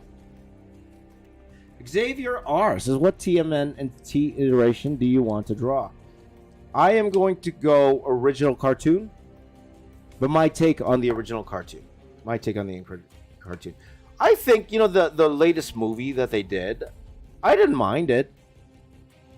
Or the first one of them anyway. I didn't mind it. I thought the designs that they did, they looked really cool. I think a lot of you guys don't know that my buddy Anthony Francisco, who we talk about a lot on this channel, he actually did a lot of designs for that movie. So it will be like a take on that iteration of Turtles, because again, it's the one that I grew up with, so that's what we're drawing. It's the one I grew up with, so we're drawing the Boomer Turtles. The Boomer Turtles. There you go. How much time? I only got 5 minutes, guys. I only got 5 minutes. Taking my sweet time, because I could have made this easy and just blacked this all out, and a lot of it will be darkened. But I do want to give it a little bit of detail. A little bit of detail. There you go. So thank you, Xavier R, who also asked, who's your favorite turtle? Who's your favorite turtle? Let's go. I'll go Leonardo. Why not? I know a lot of people don't pick Leonardo. I'm going Leonardo. Because, you know, it's one of those things where he's the leader, but everyone cares about everyone else first. He's the leader. Well, actually, someone will say that Raphael's the leader. But... Hey, did you see the recent version of Turtles? They made Raphael like a Hulk-style character. In terms of his size. Like, I haven't watched the cartoon, but I'm looking at the drawings for their latest Turtle series, cartoon. And literally, like, they made Raphael like a Hulk-sized character. Compared to the other ones. We're like, oh, okay, that's an interesting choice. Turtle power, Julio. Turtle power.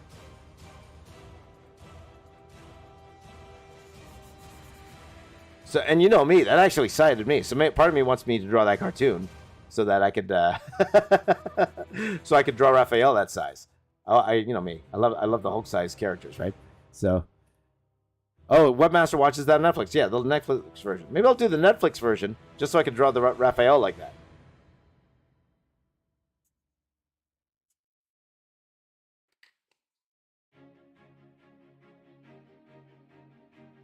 So, Splinter is the best, my friend. Splinter is the best. Now, next question. Again, guys, if you want to ask me a question, go to the community tab. Go to the community tab and ask me the questions there, all right? Because I will take priority to the community tab. Zeno Goku asks, have I ever drawn Spawn? Yes, I have a few times. I did a Spawn drawing. It was actually a live stream. I did a Spawn drawing in a live stream, and you know, it's actually one of my better drawings. I enjoy drawing that. I believe Apple bought it from me. He liked it so much he bought it from me. So you could check that out. Just type in the box office artist Spawn. But I also did I believe I did I think it was a 2 hour, 20 minute, 2 minute, you know, one of those type of videos. I did one of those. So you could find that Spawn there, another Spawn there.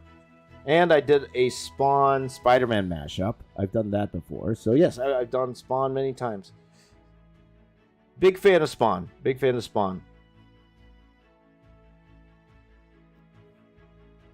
And looks like that Jamie Foxx Spawn movie is going to come out soon. I won't say sooner than later, but it's finally having some traction to it. They got some big name writers on it, and then Todd McFarlane decided he's not the best one to direct the thing now. He's going to try to get a better director to come on, so it's going to happen eventually. Because that original Spawn movie, yeah, that was something. That was something. So, let's see if there's any new comments. Oh, okay. 5 more comments came in. 5 more comments came in. Let's see here. Next question. Would you be Julio Dashington? I haven't been saying your last name there, Julio. Oh, by the way, I only got a minute left. Julio Dashington says, would you be interested in doing a Batman Beyond group? Like drawing the OG Batman TAS is one you were doing. If I'm going to do Batman Beyond, and I probably will do a Batman Beyond piece because it'd be fun. No, I'd probably do one, because this one here, I'm trying to keep the aesthetic of Batman the Animated Series, because that's the only way I could see that it would work, saying it's Marvel style. But Batman Beyond, that's a little different. I definitely will take more liberties with Batman Beyond. So I definitely want to do a Batman Beyond piece. I think I will do one of those in the future. I'm not sure when. Sometimes I say sooner than later, so I don't know, what that would mean. So we'll see. If enough people vote for it, we're gonna do it. As you guys know, I like to vote. But now that the Turtles thing for me, it's like we could do it. We don't need to do it. Again, I told you guys I'd like to do the Turtles a lot. I think it would be very exciting. At the same time, then again, my sister told me that my nephew he still likes Turtles, but he's more into King Kong now. Maybe I should draw King Kong. What if I did a most detailed King Kong? Would you guys like that? If I did a most detailed King Kong, would you be interested? Okay. 16, 15, 14, 13, 12, 11. Oh, now I see problem. 10, 9, 8, 7, 6, 5, 4, 3. Oh no! All right, yay! Yes! Great job! That's it. I'm more yawny today. A little bit more yawny because we started a bit earlier today than usual. Next character, guys. Put in the chat the next character. Everyone put in the chat the next character while I answer the next question. Okay, let's do that. Care Bear thinks I should draw all the kaiju with King Kong. I would like to do a kaiju piece separate. So nothing but kaijus. But we'll see here. Okay, so people are starting to put in the chat. Catwoman. Yeah. Oh, and then we got Mr. Freeze, of course. Maybe I'll do Catwoman. Let's do Catwoman first. I'm putting Catwoman on this side. But Bane is definitely going to be in here. I want to draw Bane. And Clayface. But let's do Catwoman first. Yes, let's do Catwoman. There you go. Catwoman.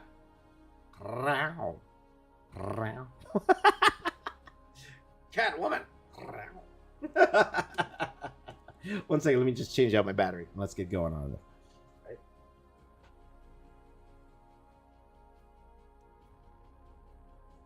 Killer Croc, maybe? Yeah.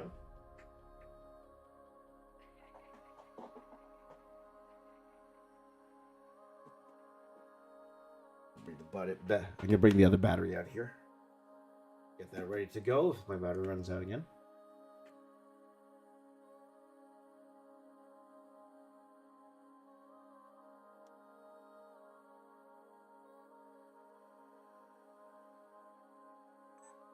Okay.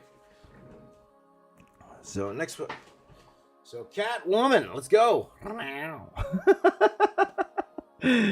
Let's see here. Next question from Suture Arts. Do you think Marvel isn't as good as it used to be due to Disney involvement? Well, not at all, because they were always owned by Disney in terms of the movies. So not at all. I don't think it has. Well, it depends what you mean by Disney involvement, and we don't have to go places that would start arguments. Let's just say that.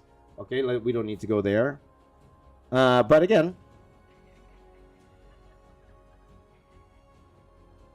I'm making Catwoman really tall here. She's standing on a box, guys. She's standing on a box.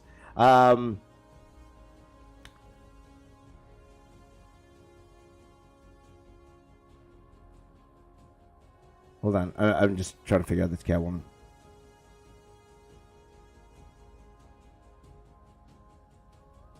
So I don't know. It's hard to say.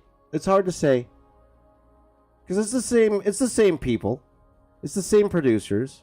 But I do think one of the reasons why Marvel's suffering right now, I think it's a quantity over quality thing. I really do.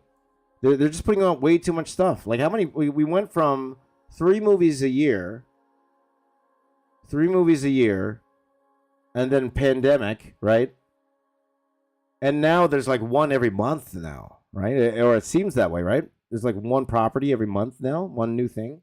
I think it's a quality thing. I think there are tons of qualified and very, very talented filmmakers out there.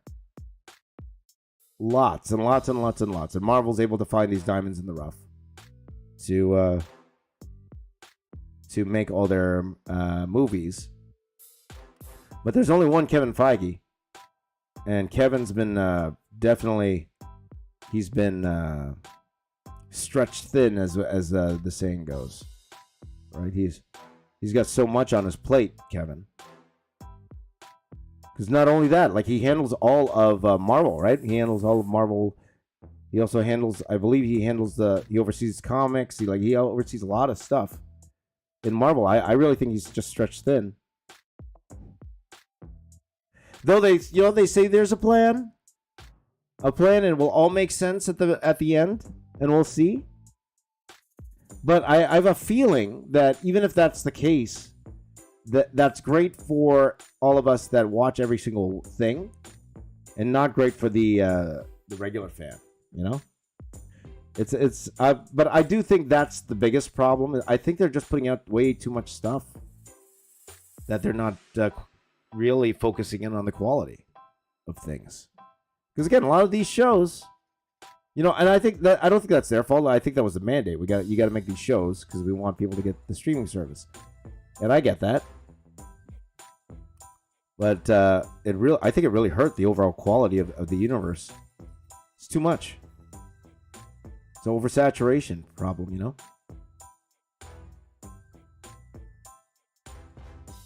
So.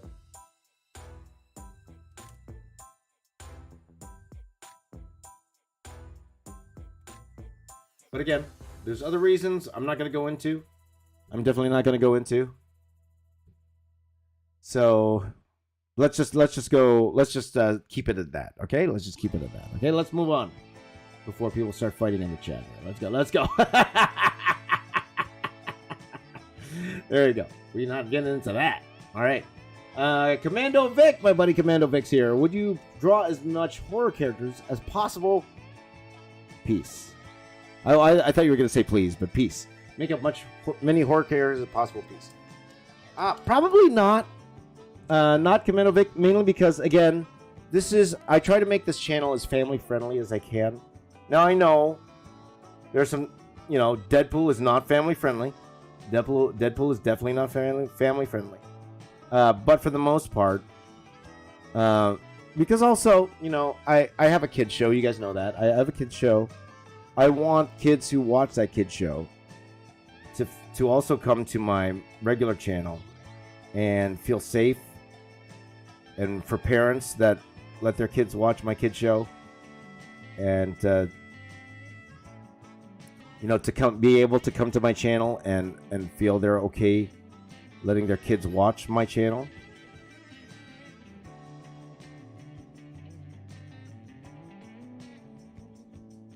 So yeah, and horror characters, though, you know, I've seen like kids channels like how to draw Pennywise and all that stuff. Like I get it, but you know, probably not. Pretty much for those reasons. I want to make sure that people of all ages can enjoy what I'm trying to do here on the channel. So even everything I'm saying, I'm very careful with everything I say. So that's what I'm trying. I'm doing what I can, guys. I'm doing what I can. That's all I can do. That's all I can do, right? So probably a horror piece, and probably not. You probably won't see me do a horror piece here. Now, again, like if I did a kaiju piece, it's not like that's the most PG thing in the world either. But at least it's PG-13, right? But like rated hard R characters, you probably won't see me do. Like, for example, The Boys. You won't see me draw The Boys on this channel. Some of you asked me to draw The Boys. And I will admit, the thought did cross my mind a little bit, but the more I thought about it, if I think of some of the kids that watch my kids show, and then they look it up, you know, it's like, maybe not, okay? So that's why, okay?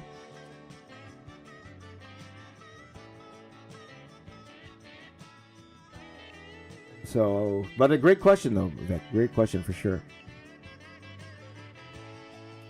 And to be honest, that's why I don't show the chat in my. You notice like David and a lot of these streamers, they'll actually show this chat live. They'll actually show the chat live on the screen. You notice I don't do that. I can. I don't, and mainly because that's the reason because I can't control what people see in the chat. Right? And I know you guys are good. All of you guys watching now, you guys are good. You're good kids. All of you guys, you're a good kid. You're a good kid. You don't do anything but you guys, you guys are good and all. But you'll get those one or two that just come on and do some things that aren't PG. So that's why I don't show the chat. That's why I don't show. No, it is nice. Like I know you guys, it's nice for you guys to see your comments on the chat, and I would love to show your comments on the chat, but it's probably better this way. B asks, thoughts on AI generated art? It's the future. It's the future, and again, it's something I warned my students too. I told my students there's a very real chance that this job that you're trying to do is going to be replaced by a button. Okay, being replaced by a button sooner than later. And isn't that what AI generated art is? It's like a button, you know. Now, one thing AI art can't do is, is in the original space. Okay, so that's why I think original art will still have some value.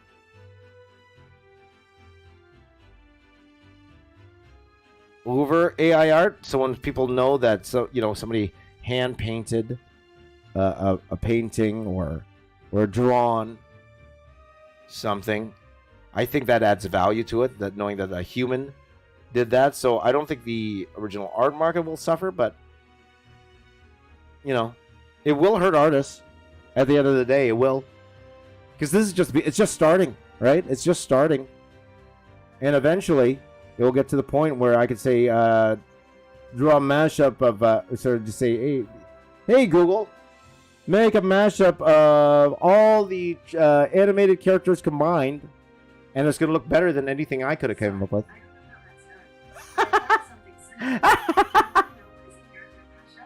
No, thank you.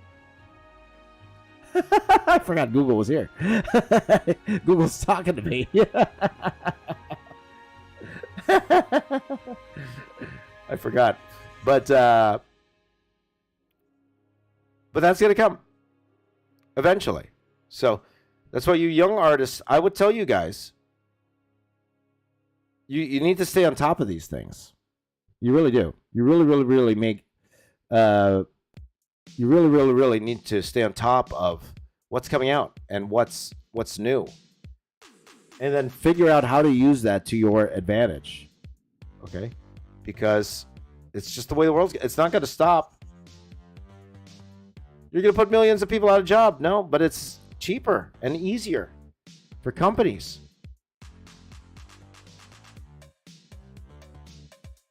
You think, like, for example, like a company like Disney. Now, Disney, they like their artists. They're big fans of concept artists. They love their art, right?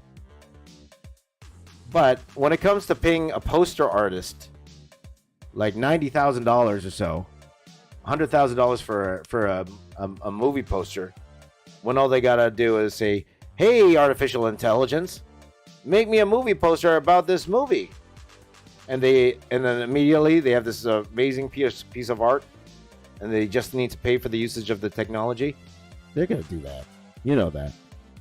So the question is, now we know it's coming, guys. What are you going to do about it? You could go and pick it and try to stop it, or try to use it to your advantage, right?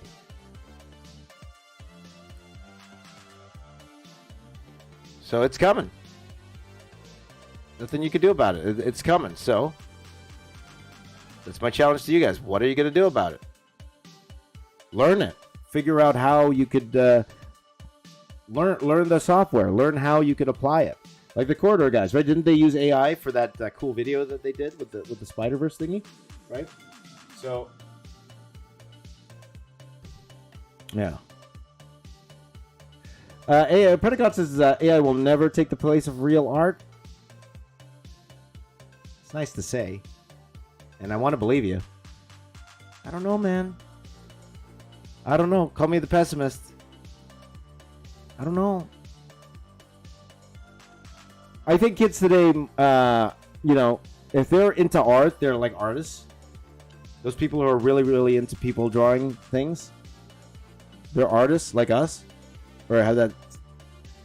They don't care. They don't care if it's made by a computer or not. If something looks cool, something looks cool. They don't care. Artists care. We care. You and I care. I care if a computer. If there's a difference between a computer making and a human making. For me, for sure. Absolutely. Absolutely. But I don't know, man.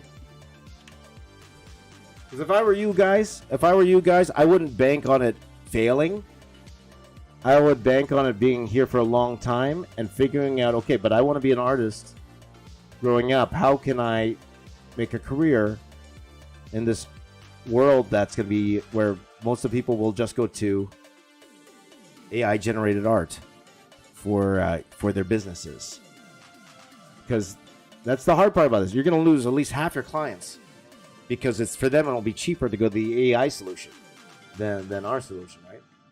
It was just like when I was teaching visual effects. I told like the modelers, like, guys, modeling technology, turning characters in 3D, it's gotten so advanced over the years that pretty soon they're going to have a make a model button. And to be honest, they almost have one now. They do. They do. And that's technology. We can't stop it.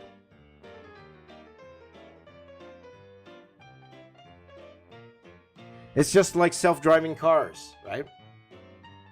Self-driving cars for like self-driving trucks. Self-driving trucks, of course the truckers hate it. Because that's their livelihood. That's their job, and they should hate it. They should hate it.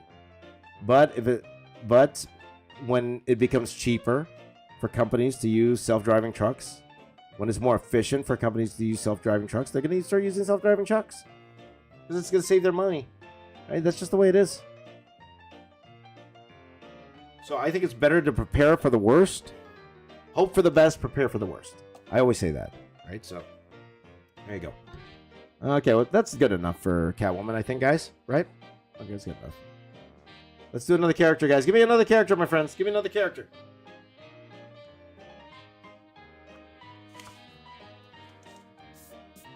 Maybe, give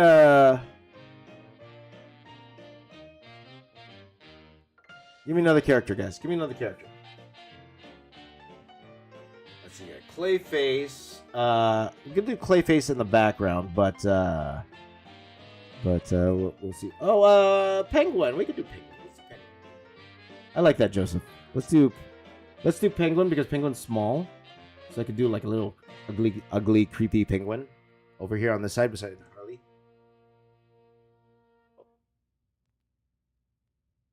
Just want to make sure you could see it. If I did do it, there you go. Let's do a Penguin here. What time is it? It's falling 5:13, man. Lots of time. Penguin.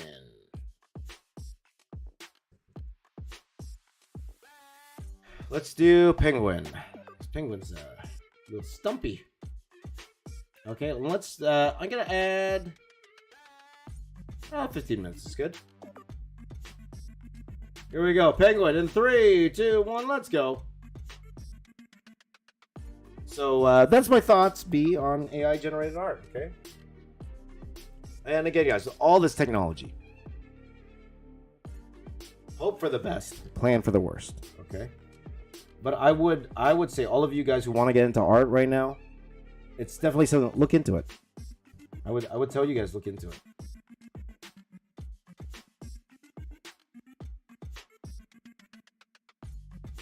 Okay, next question from Aaron Jaden Solano. Now, welcome back, my friend. How can you draw Batman from your imagination? Sure. Actually, you know, it's one of those things where, Again, it depends on how good your memory is for a lot of these things. If you have a good memory, like the late great Kim Jong-gi, never need a reference for anything. If you have a good memory, you don't need any reference. But people need references because they forget. They forget a lot of things. I'm very forgetful. I'm an old, especially me in my advanced age. I forget things all the time. So, But Batman's one of those things that's pretty easy to remember. So I could definitely draw a good Batman. Spider-Man. Spider-Man's pretty easy. like all the main guys that I draw over and over again, Optimus Prime. I could draw Optimus Prime pretty easily. Like stuff like that. It depends on how accurate. So drawing things from memory, it's more like How accurate do I need to get? If I don't need to get that accurate, if I know the character inside and out accurate enough, then I don't need reference for it. like for example, this Batman the Animated Series, like I don't remember exactly how the animated version looks. Like of course I remember how the regular American version looks, or the regular comic book version looks, but in this penguin here, like the little details, like the stuff in his suit, all of that stuff, that's why I need a little bit of reference for it.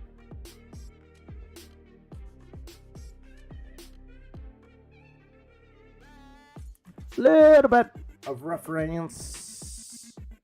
Yeah, I did like Danny DeVito as Penguin. I did. I definitely did. Thank you, UV. Thank you. Yeah, so.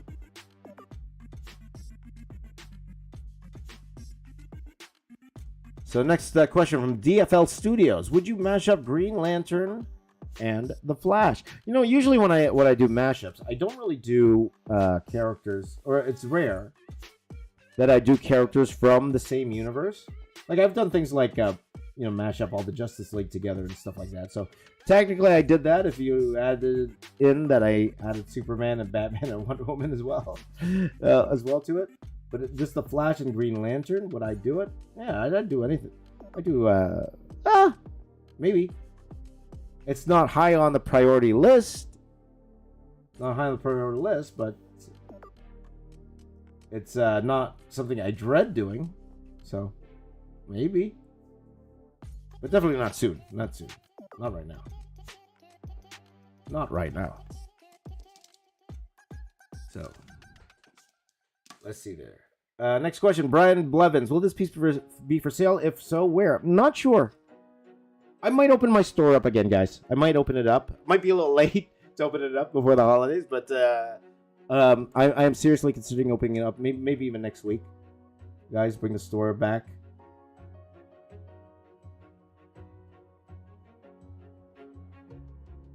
Next week. We'll see. I'll let you guys know. If it does happen, you'll know. Okay? Like commissions and stuff like that. If that does happen, it's probably going to happen next week. Okay? So. Though I do have a busy next week, though, because I'm preparing for my live show next weekend. So not this weekend, next weekend. So.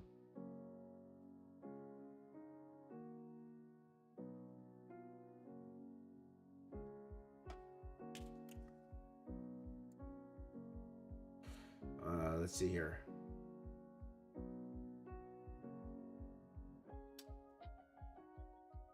Next question. Next question from AJ's Art Addiction. Let's go. Will you draw Bebop and Rocksteady? Oh, that sounds like a lot of fun. I don't know how many turtles I'm gonna, how many characters I'm gonna draw in the Turtles piece. Of course, we're gonna have the 4 and Splinter for sure.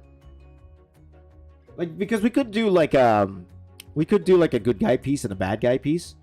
because Bebop, Rocksteady. I want to draw Krang, right? I want to, of course, Shredder, like all those guys. So we could do like a couple of pieces. We could do one that's just the heroes and one just the villains.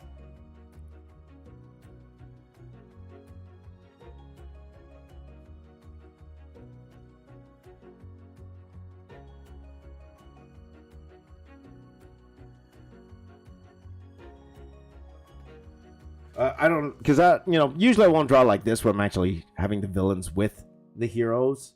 Like this. April, of course we could have April in there. April O'Neil's going to be in there for sure. Mario. But, see, I don't know. It's one of those things I won't know till we actually do it. Till we actually go in and start drawing this thing.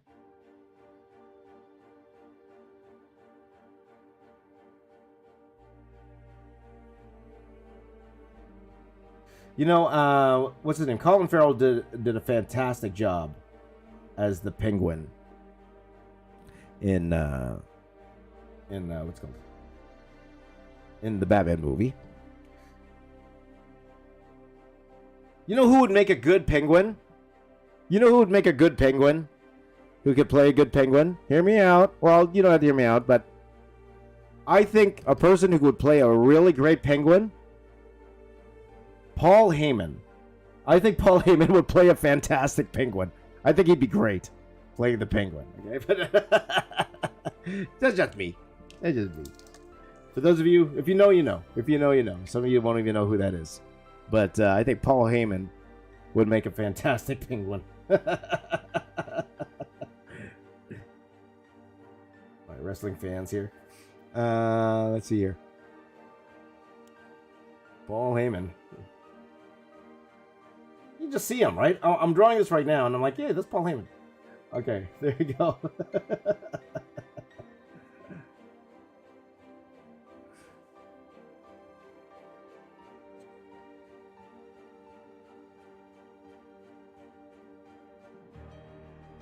He's a bit tall. Well, so was Hugh Jackman. Hugh Jackman's a bit tall to play Wolverine too. So, but and Colin Farrell's not tall either, or not short either. Colin Farrell's, well, compared to what we think I think if we were going height accuracy, Danny DeVito takes the cake. He's perfect, right?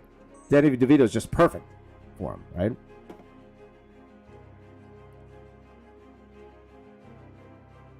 If we're going to like accuracy, then yeah, of course, Danny DeVito's perfect. But they'll make it look like. All right, so. I didn't realize how much you look like the Penguin until I started drawing this. So I was like, yeah, that's Paul Heyman. I can see it. I can see it.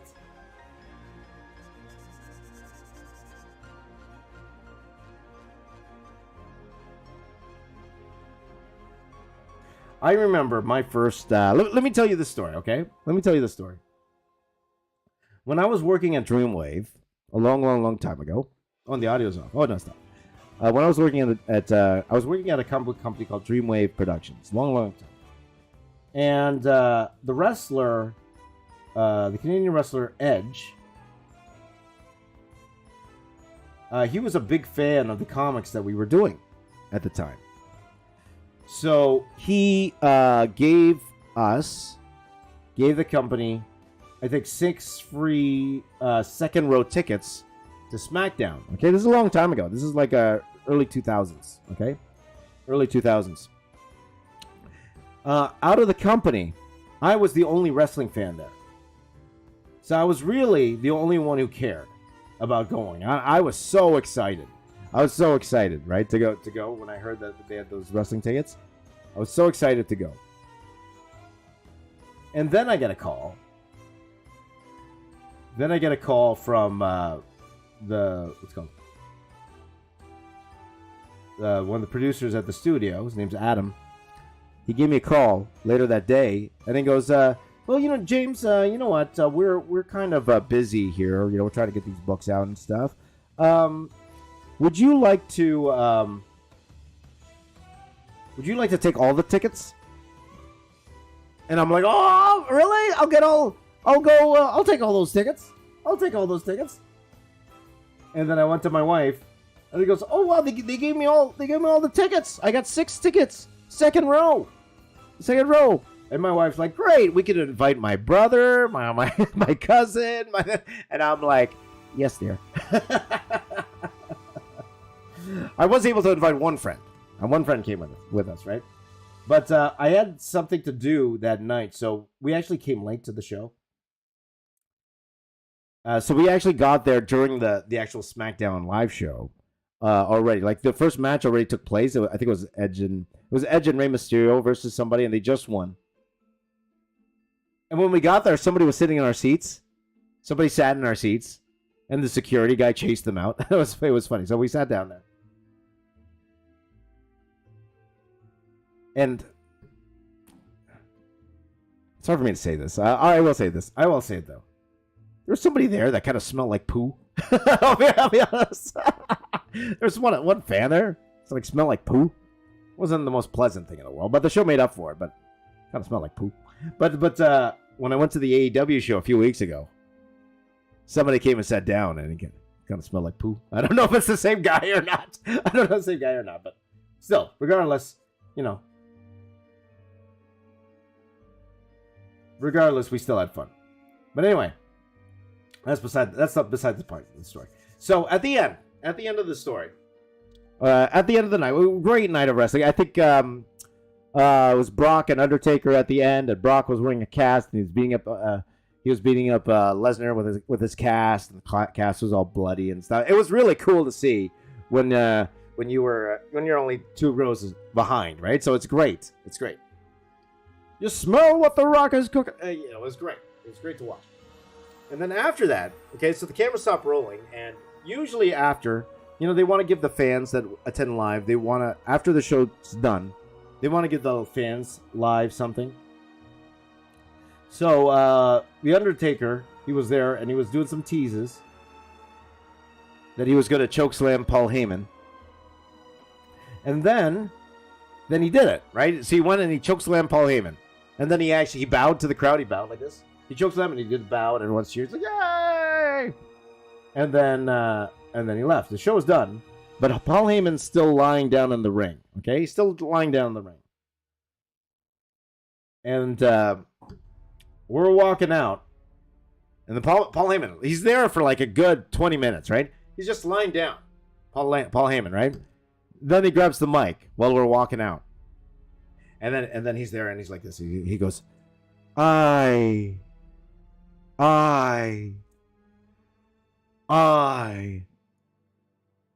hate Canada. Everything, boo! We're all walking out, boo, Paul. Paul's the best, man. So hilarious, that dude. So hilarious. Great Penguin. So wonderful night had by all. It was a great experience. But that was the last time, aside from this, that was the last time I'd been to a live event before I went to go see AEW a few nights ago. So that was a lot of fun. It was a great experience, man. You don't know how it is live if you've never been, because you're wondering how it would sound without the commentary. Because when you go live, just like a baseball game, you don't hear the commentary. You just watch the action and wondering if you'll still like it. And it still was a great time.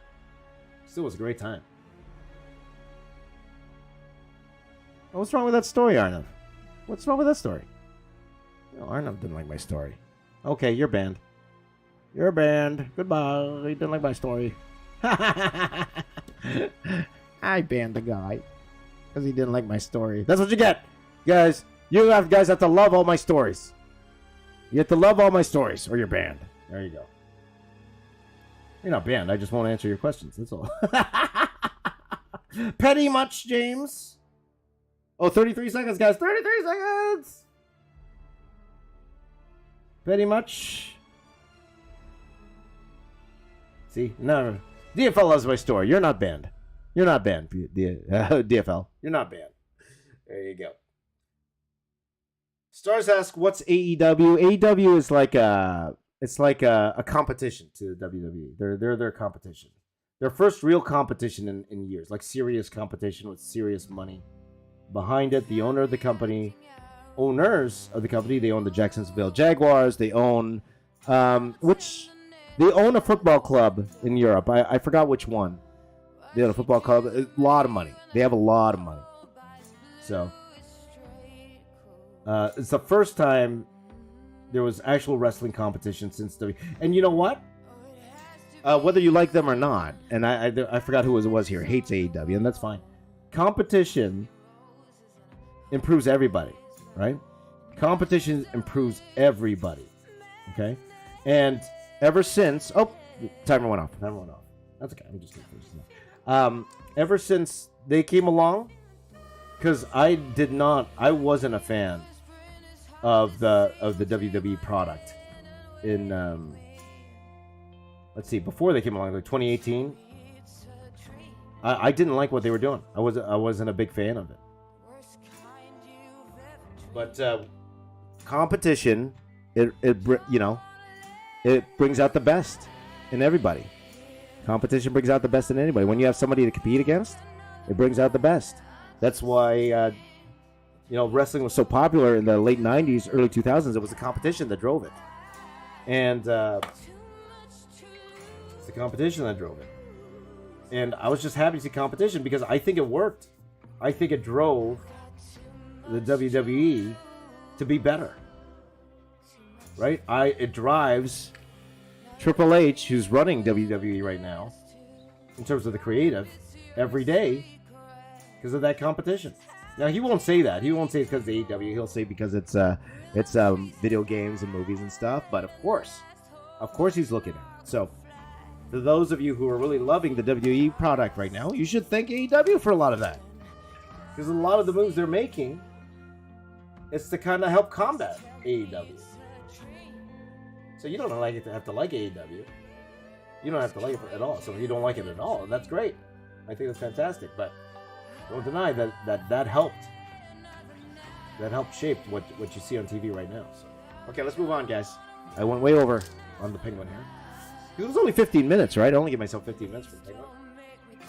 Stratisfaction. That's right, Predator King. Stratisfaction. Let's see here.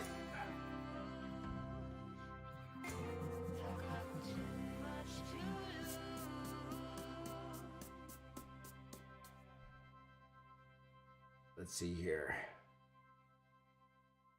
So someone says I should draw Attitude Era wrestlers? Yeah, that'd be a lot of fun. I actually did that before. Remember when we did the Marvel style? I did an Attitude Era piece. When I was doing Marvel style before. I did an Attitude Era piece before. A lot of fun. Okay, that's enough Penguin. Timer's gone. Next character. Go for it, guys. Next character. Let's go. Next character. Any more good guy characters here? Because the good guy side's looking kind of sparse here compared to the bad guys. Any good guy characters, guys? Because the thing, I will be putting Bane, Batgirl. That's right. It's all girls on the other side. Bullock, Superman, or Poison Ivy. The Peeper Strudel. I won't be putting that there. I can't know. I'll tell you, Zatanna, Red Hood, Nightwing. Nightwing wouldn't be here. I can't put Nightwing because this is Dick Grayson. It wouldn't be. I wouldn't be able to put Nightwing. We did Alfred already. Maybe I will do Superman. I just to balance it out because right now.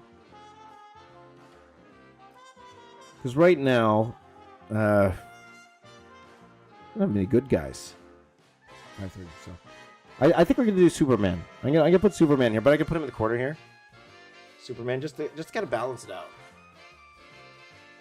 Again, guys, that's the problem when you don't lay things out and you just kind of make it up as you go along. It's the problem. Is that you what's it called? You don't plan it properly. That's why I'm saying always plan things properly. Okay, question. Let's go back to the community chat here. A few more questions came in. Again, guys, if you want to ask me a question that I will answer, go to the community tab and go ask your questions there, okay? Go to community tab, the latest post. Go ask your questions there. All right. Now, next question. I think I didn't answer this. Timbo Stevens.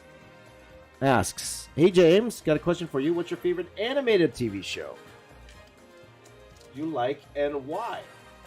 And why?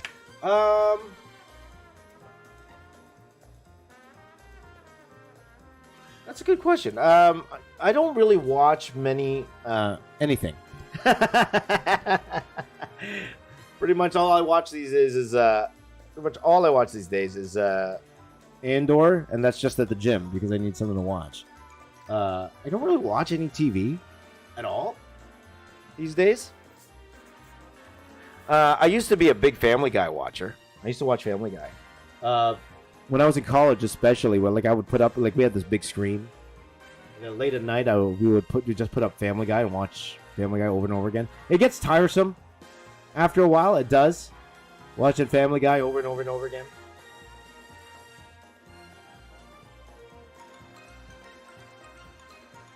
But of course, when I spelled Superman wrong.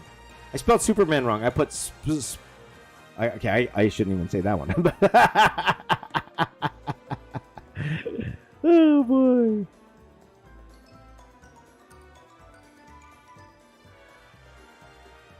Okay, let's do Superman. Let's rush.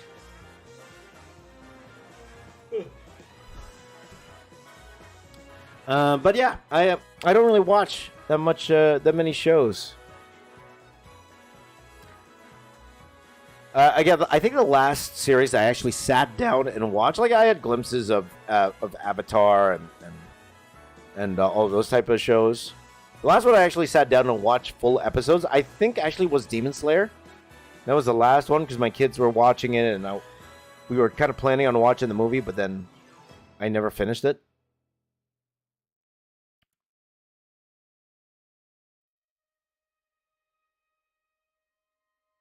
So I think that's the closest. Like another thing else is like old, like Simpsons and all that stuff, but not long for a long, long time ago. Like in I start the timer. Thank you, Stars. Let's start the timer. Let's see here. Let's make the timer. I give myself just a bit more. Let's give myself 20 minutes. I give myself 15 minutes for the penguin. Let's give myself 20 minutes here.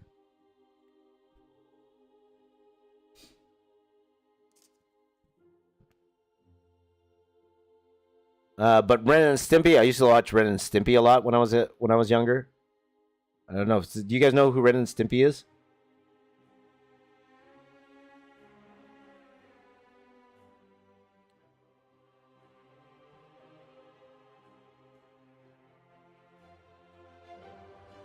I got a question for you. Anyone of you know who? Well, you know who Hercules is, but Hercules was a TV show in Canada, a cartoon in Canada. He had the strength of 10 men. That was what I used to watch before when I was a kid. So, yeah. I don't watch many anime series at all. Like, I didn't even watch Arcane. I think I watched, like, a first episode of Arcane, I think. And I know everyone loves that series. And it was good. It was good, but didn't intrigue me enough to watch the rest of it. I don't know. Maybe you need to be a... Or, you know, I'm just a busy guy, right? So, like, it was one of those things. If it's on, I'll watch it if I have nothing else to do. But I always have something to do, you know? Always. Always. Joseph knows. You idiot. You idiot. So, yeah, some of you guys remember. Some of you guys remember Recipe. So, draw Demon Slayer and Marvel style? Maybe. Maybe.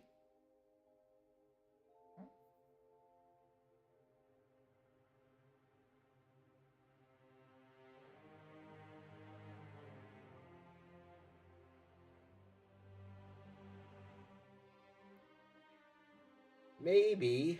So, Andre says Superman's looking like his cartoon counterpart. Yes, that's right. Oh, Brian has the Mighty Hercules. You don't remember what I said. What was the name of that? What was that part boy, part deer character? What was his name again, Brian? I'm trying to remember. It's been so long ago. So long ago. I don't remember. Right.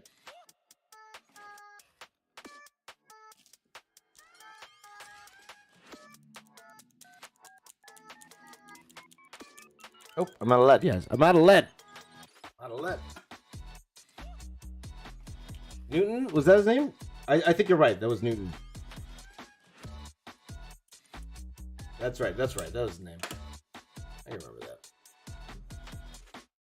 So anyway, let's keep going here with the questions. Next question from AJ's Art Addiction. Welcome back, my friend. Would you ever design your own character and comic of your own? Never say never, but it's not on the cards. Let's just say it's not something I'm interested in doing right now.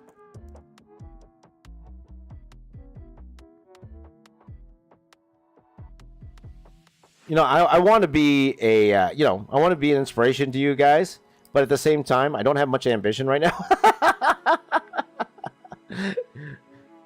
Because, you want to have guys that you follow that are like, yes, I got to build this giant conglomerate with 500 employees in the gaming studio and all of this, and I'm going to take over the art world.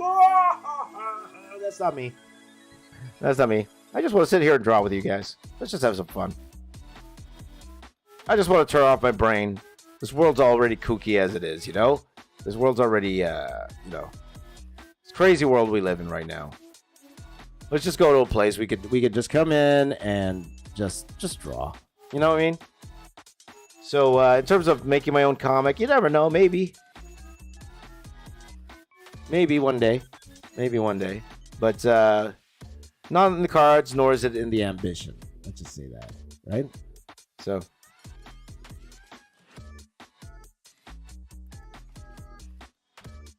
Again, only if it's for fun. Like, if it's for fun, sure, And I'm sure we're going to make some characters here together. Because it's fun. But in terms of me doing it to make money or anything like that, like, no, never. I don't care. Like, whatever. Cartoon Network and a Marvel cell? Sure, Sir Galahad. Why not?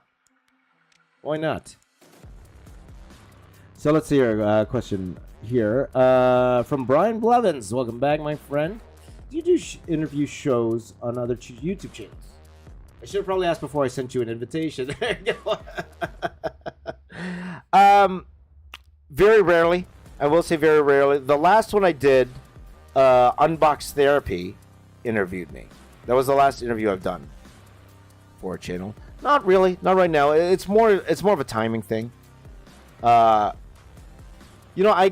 also get, like, for example, I get, like, kids. I got a lot recently. A lot of kids like to want to interview me for, like, their school paper and stuff like that.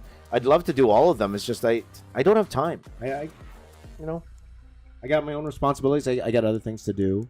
So it's hard for me to find the time to do that right now. So probably not right now, Brian. Maybe one day. If that changes, you're the first one I'm going to talk to, right? If that changes, first one I'm going to talk to. But as of right now, probably not something I'll be doing for a bit. Okay. Okay. But thank you for the invite, Brian. I appreciate that. Thank you for the invite. Good luck to your podcast, if that's a podcast that you're doing. DFL Studios asks, would you sell your art internationally? I have. And if I do sell my art, yes, it will be an international. There's some places in the world where I don't ship to, and that's mainly because, number one, the law's there. Number two, I have a hard time getting my art in their country. Or whenever I send stuff there, it doesn't get there for some reason. So, like, for example, I have some friends here from Africa and China. Those two places, it's very difficult to get things shipped there for me. So, probably not there. And my apologies to all of you who live there who want to purchase stuff from me. But I can't guarantee that it's going to get to you. So I had to make that decision not to ship to those places. So, maybe. Want me to add Harvey? I don't know. Maybe. So, a few more questions here. Here's one from Mike. When you draw a head, do you need reference to be in the same position, or do you draw a head position from one reference? It depends what it is. if I'm trying to achieve a likeness of somebody, and I always tell you guys this, right? When you're trying to achieve somebody's likeness, usually a lot of people, they just copy from one, or they look at just one photo. With one photo, I feel, when you're trying to get somebody's likeness, it's not enough. It's not enough to really analyze what's going on with that head in 3D. It's not good enough to analyze it unless it's like a profile, like how big certain features of someone's faces, like in what's called, like the nose or their eyebrows, like how far they stick out and stuff like that. Like a lot of that, a lot of those things you can't really see with just one photo. Okay, so I always say, if you're trying to draw like a celebrity or something, your favorite celebrity, or like your favorite Marvel actor, don't just use one photo. Use multiple. Find multiple. See how they smile. You know, I would have like at least 10 photos sometimes of an actor up when I'm trying to draw them. Even if you have one that you're just basing your drawing off of, trust me, when you have more than one from multiple angles, it really helps a lot. It really, really does. So, Andre, my friend Andre, says, James, love your work. I just want to ask, are you planning on doing a Bruce Timm JL piece in your style?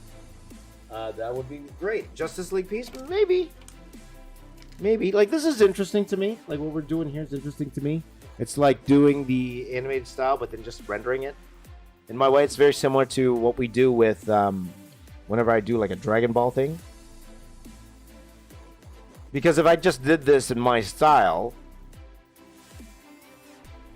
without the animated thing, then it doesn't really make it. It doesn't really make it a Batman the animated piece anymore, because it's just like me drawing the Justice League in my style, or Batman in my style, right? It no longer has anything to do with a TV show. So, for the most part, to do a Bruce Timm style Justice League, maybe. But probably not the next thing I do. Definitely won't be the next thing I do, but maybe down the line, you never know. See, because at this point, guys, I'm open to draw anything, really.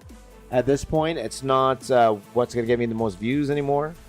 That could come into play, though, if I had the choice to choose between a couple of properties. I don't know which one I would like to do more. So that will come into play, so I'm not going to lie to you there. But for the most part, it's free-for-all. I'm going to draw just what I wanted to draw.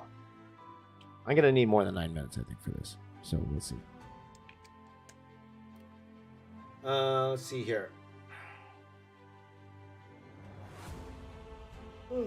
Predacon King says, respectfully, I think you shouldn't write us doing mechs, right? I started doing mechs for sure.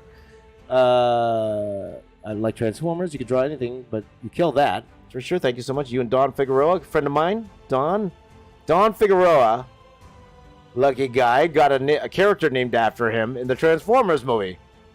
Where was the guy named Reyes? Was there a guy named Reyes in the Transformers movies? No, there wasn't.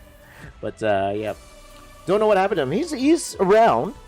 He's very active on Twitter. You can follow him on Twitter. He posts like 10 times a day on Twitter.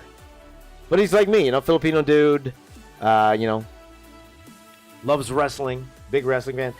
Don Figueroa actually, in an issue of Transformers: The War Within, he got a character to do the Stone Cold Stunner on another character. And he got another character to do a pile driver on another character.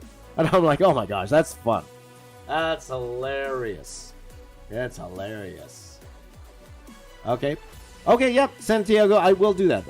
He said that the thumbnail that I use is by a Colombian artist named DANU NAVARRO. So I will give a shout out to DANU NAVARRO. It's just an image I found on Google. For sure. DANU NAVARRO. What an amazing image, my friend. What an amazing image. So thank you to DANU NAVARRO. In fact, I will take my time out to do that right now, my friend. I will do that right now because that person deserves that shout out. Absolutely. So let me do that. So just give me a second here, guys. I'm just going to give that shout out. But thank you for letting me know. I didn't know. Like, you know, you search. I'm like, what image? I'll just throw it in the thumbnail. What image we got? Okay, that's a good one. So let me just do that. I could do that not that fast. It's eating into my Superman time. DANU Navarro, you're eating into my Superman time. I'll just put that in the description. Thumbnail artwork by... What's his name? DANU Navarro? DANU Navarro, okay. By DANU Navarro. Okay, there you go. So shout out to DANU Navarro. Amazing work. Amazing work to that guy. To that guy. Amazing work. All right. So thank you for that, Santiago. I appreciate it. You know my name. My Filipino name is actually Santiago. Santiago. We have the same name, my friend. We have the same name. No. No, I know some Filipinos are like, no, James. James in Filipino is Jaime. I think it's Jaime. But no, I was named after the biblical James. My grandpa named me. I was named after the biblical James. So it's not Jaime, it's Santiago. Santiago. So just like my friend Santiago. There you go. Thank you, Santiago. But thank you for letting me know. I had no idea. You know, again, you just look up, okay, I want to put the Two-Face in the thumb. That's a cool image of the Two-Face. There you go. There you go. Let's see here. Yeah, Sunstorm. That's right, Pentagon. Sunstorm. Okay, so next question here. Let's see. Oh, that was the last question. So let's go back to... So, guys, if you want to ask a question, again, I ask that you ask the question in the community tab. Because there you go. If I purchase something from your store when it's open, is it going to have problem shipping? What? Because I live in Bulgaria. I don't think so, Mario. I've shipped to your region before, and it's never been an issue. And, to be honest, it actually gets the people faster for some reason in places like Bulgaria than in the U.S. It's weird that way. But again, it's one of those things because I know you. You know, we could keep in contact and you could let me know if there's any issues at all. You know, we'll fix it. Okay. So 5 minutes left. 5 minutes left. There you go. MJ Wall asks a very interesting question here. It's a very interesting question here. How do you deal with procrastination as an artist? Okay, and we've discussed this topic here before. Very tough. Very, very tough. Though I will say, when you procrastinate on a piece of art, usually it's because your interest in that piece of art has waned. So if it's a piece that you really, really want to do, you're not going to wait. You're just going to go get up and do it. Okay. But there is time. So I would say if you're just starting out and you just want to get drawing, that's why I always tell a lot of you guys for the newbies out there, for the people who are new to the drawing game, a lot of them ask, how do I start drawing? Start by drawing something you like to draw. That's fun to you. And I would suggest draw something that you're good at. That you think you're good at. Because when you draw something that you're good at when you're starting off, it helps because it gives you confidence. It gives you confidence to do more.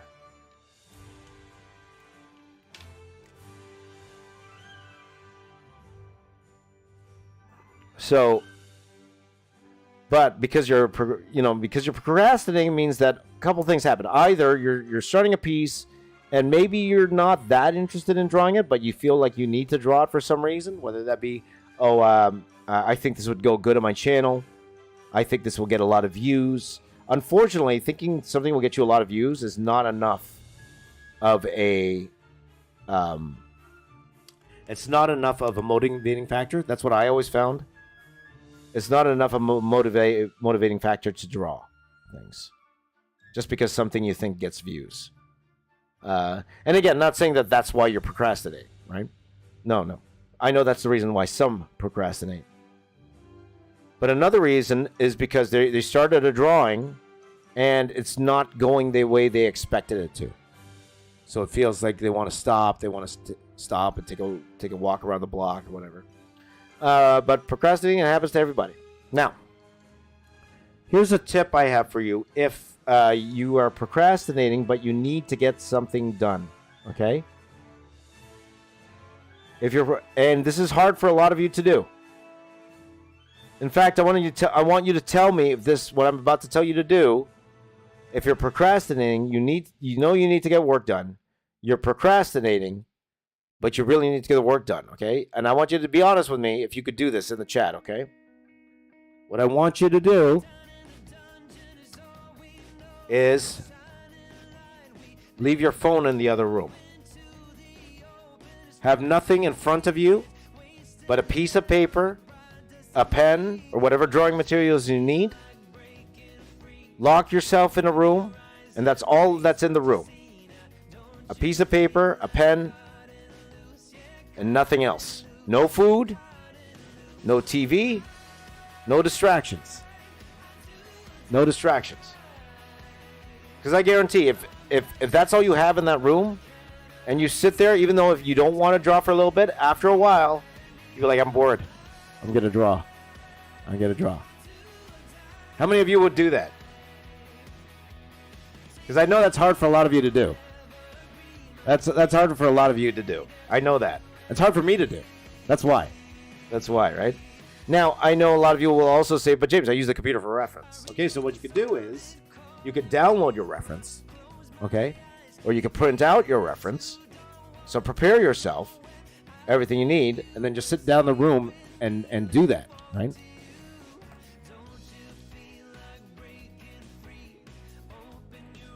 Because that phone, I don't even know where my phone is. That phone there, that's a distraction. That phone there is to the outside world. That phone there is like procrastinating because I'm on TikTok all day.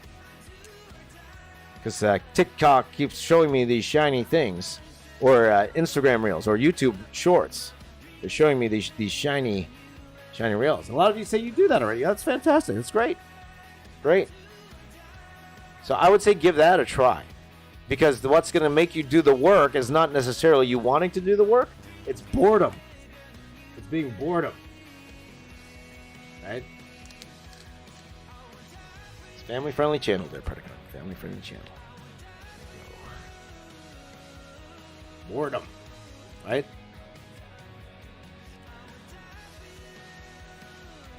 So again, that's not for everybody.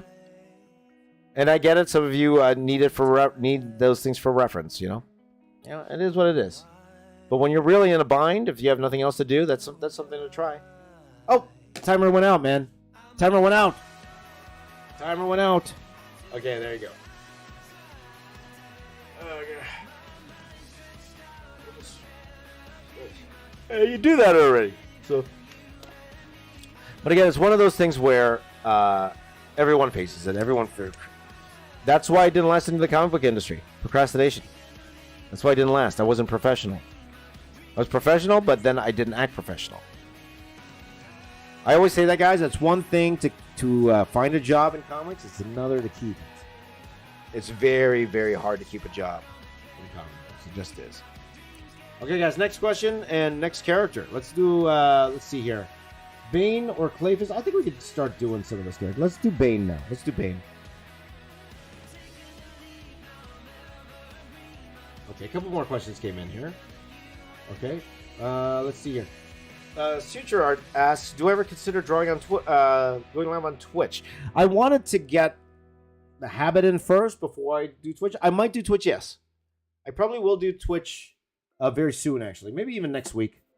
I'll probably start streaming on Twitch again as well, multi-stream on Twitch, like multi-platform stream. I might be doing that sooner than later for sure. I might even, because I'm even considering maybe putting my phone up here and just also do it on Instagram as well. Just go live on Instagram. So, multimedia, baby. Bye-bye. That's Adam Cole. Adam Cole, baby. Multimedia, baby. So, I could fill the good guy space with the bad. I could. That's not a bad idea there, Paul. That's not a bad idea. So I could do Bane here, Clayface here, and a Bat Signal here, and we're done. We're done. We could totally do that, which is good, actually, because it's 6 o'clock right now.